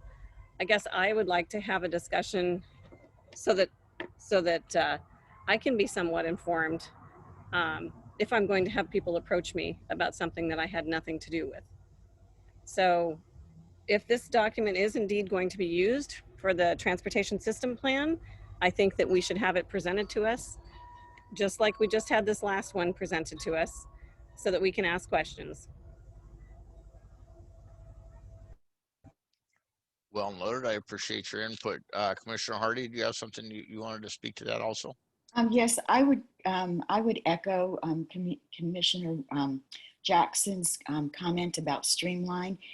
That would have been beneficial for us as we were having questions about the process, who was involved and everything else, because the consulting firm, it looks like, put a lot of it together with survey from staff. So that would have clarified a lot. I understand that we haven't really had the time to be involved in that process, but having an understanding of how it went about would have been helpful before just receiving it today at our meeting. And then I have one other thing, and this is extremely difficult for me to share, but I have tried to be following what's been going on within our own commission of things that we are being presented around the tip, and then following up what's being presented to the Planning Commission and also the City Council. And one of the things that was addressed early on after May 11th, when that Columbian article came out stating that we, the TMC, came up with the idea, we developed the criteria, and we scored it, which then goes into what Commissioner Jackson has said, because if she has people in her community that are asking why their project is now being moved. Okay, so the public was received or saw in the paper that Columbian article that attributed to the TMC. And then at the city council meeting on 6/21, it was kind of put that we weren't involved in the process because there wasn't time and everything else. And that's within my email. But the other part of that is because Chris Malone said that it was incorrect, what was in the Columbian, he then went on to say that he reached out to the Columbian.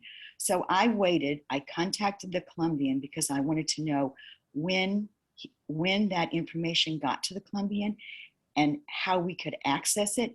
And when I called the Columbian and talked to the reporter, Kaylee Hare, she told me she didn't have any idea the city reaching out to make any correction.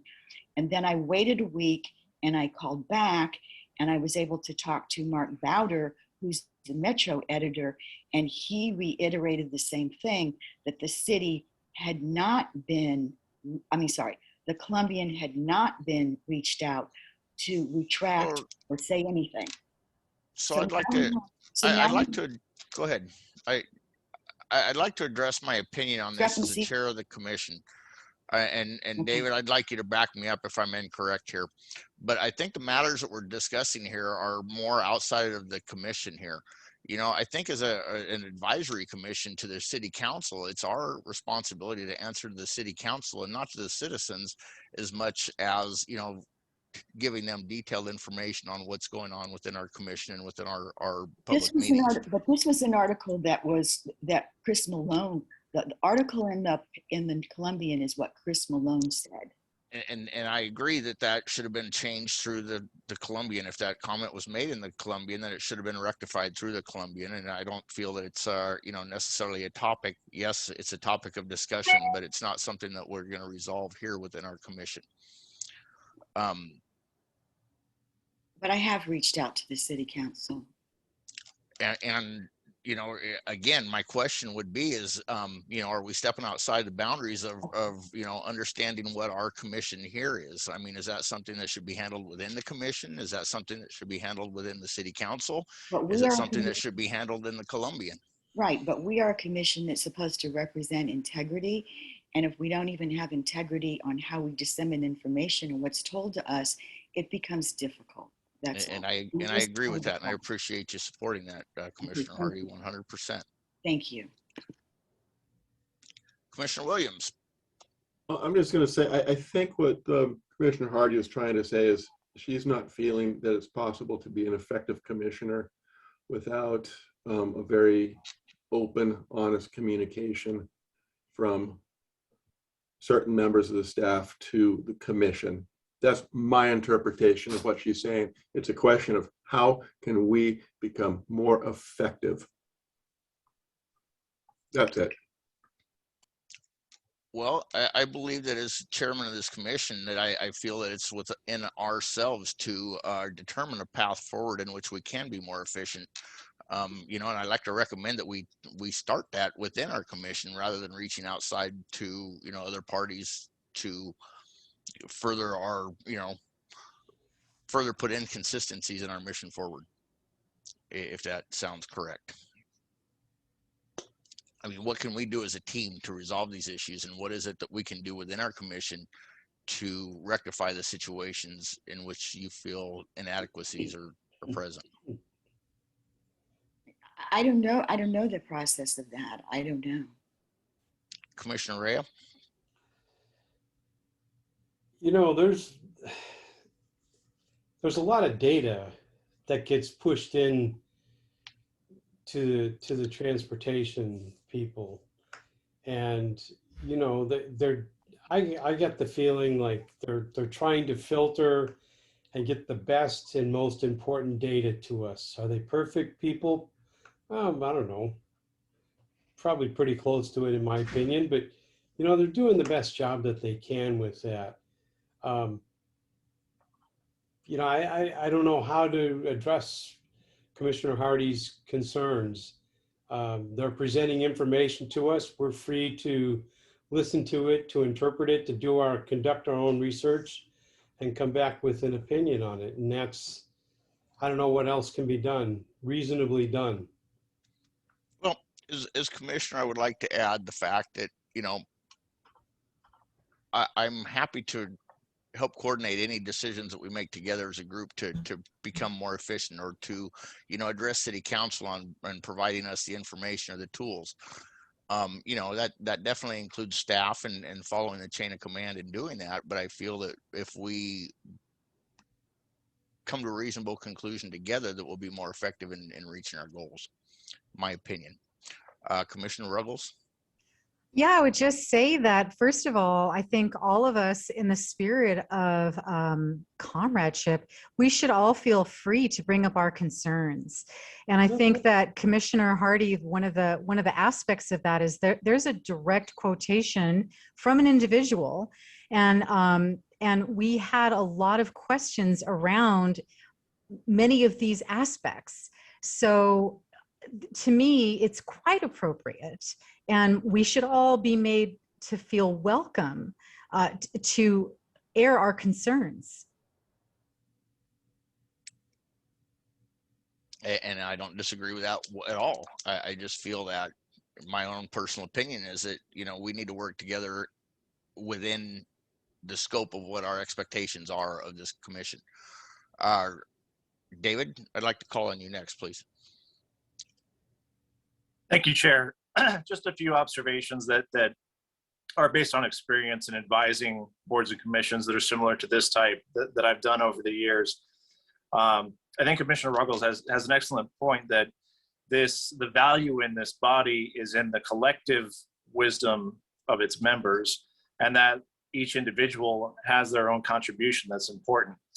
However, I would say that this body is one unit also. And if there's some way to take those individual points and focus them through a lens so that you get one message coming out, it makes things much easier for people outside of the commission to understand.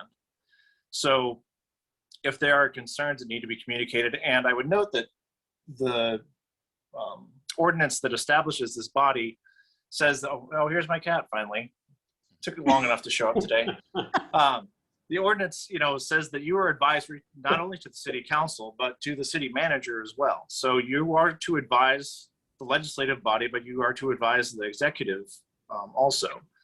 And I think perhaps there's an opportunity that if you want to have a robust discussion about it, but then decide on one voice of communication to try and capture everything. I haven't seen, I don't know the article to which some of you seem to be referring, so I can't speak to it specifically, but I just know that having many different members talking to many different outlets is not going to generate a lot of positive activity. I think it's going to generate a lot of confusion in some cases. So if you can take that individuality, but somehow, like I say, try and focus it, you know, through the chair, that's oftentimes the most effective way to make your voice and your opinions matter most. Okay, and it was difficult for me to say this information, but I'm hoping that it's not just my concern when there's information to the public which is contrary to what we've done, and then to me that is an issue that really reflects on all of us. And in the future, you know, I can't be everywhere. You know, as the chair of this commission, I take full, you know, responsibility for the information that we collectively, present to the governing bodies above us. So, you know, I welcome that information brought to my attention so that I can be involved in any of that communication, correction, and or at least observation to the knowledge, you know, that I don't see. So, you know, please feel free to include me in that moving forward. You know, I encourage it, I welcome it, and I would really like to be a part of the resolve. Jennifer, you have something you'd like to add? Yeah, thank you, Commissioner Payne. I just wanted to share that, so there seems to be a lot of concern with many of the commission members that we are, I don't know, that staff is purposely not being accurate or providing misinformation. But myself and somebody else within Public Works did contact Callie at the Columbian about the misinformation in the article. It should have said Transportation Benefit District instead of the Transportation Mobility Commission. I have an email from her from, I believe, May 17th that I had sent to her, and she wrote back and said that she acknowledges the error and that she would fix the article, and it's never been fixed. And we've had, again, another person within the city submit a request to change the article as well. So I just wanted to provide that clarification that we are not trying to intentionally mislead commission members or provide inaccurate information, that we are trying to follow through and provide accurate information to the public. Thanks. Thank you for that, Jennifer. Commissioner Herman. Thank you. I appreciate the dialogue regarding this topic, and it's been great. The thing that brings me back to the topic is during the conversation, he mentioned how there was no prioritization of projects in the past, and that this is an interim, and that we can make progress in the future. And that's what gives me hope with working with you all and moving the ball forward. So I want to keep that in mind. I want to continue to have dialogue with staff so that we can have a constructive way to form our community. Here, here. Thank you, Matt. Here.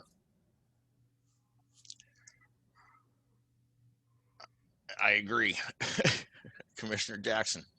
And in that vein, it feels as if we should be looking at the document that says that we're likely to use it as we're going forward. So I would just like to have it presented to us.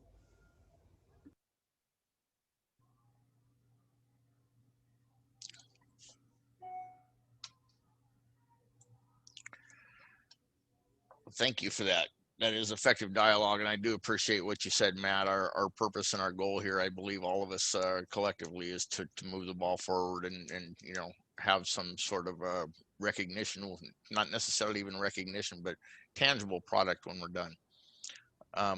Anyone else have anything that they'd like to add? What the heck? Sorry, guys. Always appreciate the colorful dialogue. Popped up. I don't know why. Sorry.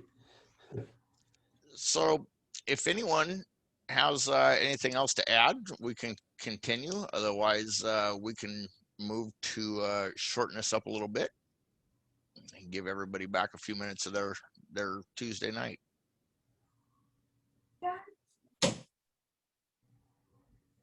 Is there no staff communication? Yeah, I had some staff communication. So I just wanted to give the commission a few updates on some staff changes that will be growing through. So Anna Dearman, who's come and presented to the commission several times, she will be leaving the city. Her last day is July 27th. And so she's moving on to greater and bigger, better things, back to kind of be home with family. And so we're excited for her new opportunity, but it's going to be some additional kind of staff capacity challenges for us within transportation planning. And then also Jan Bowers, hopefully I'm not stealing your thunder, Jan, but she will also be leaving the city, and her last day is August 13th with the city. And so that leaves myself, and then we have a new associate planner coming on board next week. And so we'll be very understaffed and have some pretty significant capacity issues in the next couple of months. I know there's already a lot of frustration with the commission about meetings that have been canceled earlier in the year, and I guess just you know, frustration over the process and lack of information. I also found out, unfortunately, last week that I will have to be out unexpectedly again in August for probably another 4 to 6 weeks. And so we'll still have the August meeting, but we will be significantly short-staffed and really restrained in terms of staff capacity between August and September. So please be patient with us. So if you can. So I wanted to let you know that. And then I wanted to let everybody know that we have a workshop coming up with City Council on July 19th. It's a Complete Streets workshop. And so these are some of the projects that will be coming to you. Hopefully will be coming to you at the August meeting, but it's an opportunity for City Council to get some overview and get some feedback from City Council on some Complete Streets projects that we had in our work program for the coming year and a half. So that includes Southeast 34th Street, Fort Vancouver Way, 4th Plain, and then 112th. And so we'll be going through, it's a 2-hour workshop with council. It starts at 4. So we'll be going with them over with them the different projects, and these projects were all supported and provided funding by City Council through the biannual budget program. And so they already are a little aware and know about the projects, but this is an opportunity to go a little bit more in depth with them on the Complete Streets projects. So I wanted to let everybody know about that. I will send out a link when the information gets posted or the materials are sent out for that council workshop. And then I believe that was it for updates that I had for this evening. Thank you, Chair. Thank you. That's an awful lot to follow up on. Hannah, Jen, we're gonna miss you too. Jennifer, I'm sorry you've got to be out. That does look like it'll be a pretty lean meeting next month. I wish you all the best. Anybody have any question for staff before we conclude this meeting? Now, I also want to wish you the best and thank you for all of your hard work. Thank you. Well, if there's no further communication necessary, we will call this meeting adjourned, and we will look forward to seeing everyone, well, most of you, again in August. And thanks again. TTFN.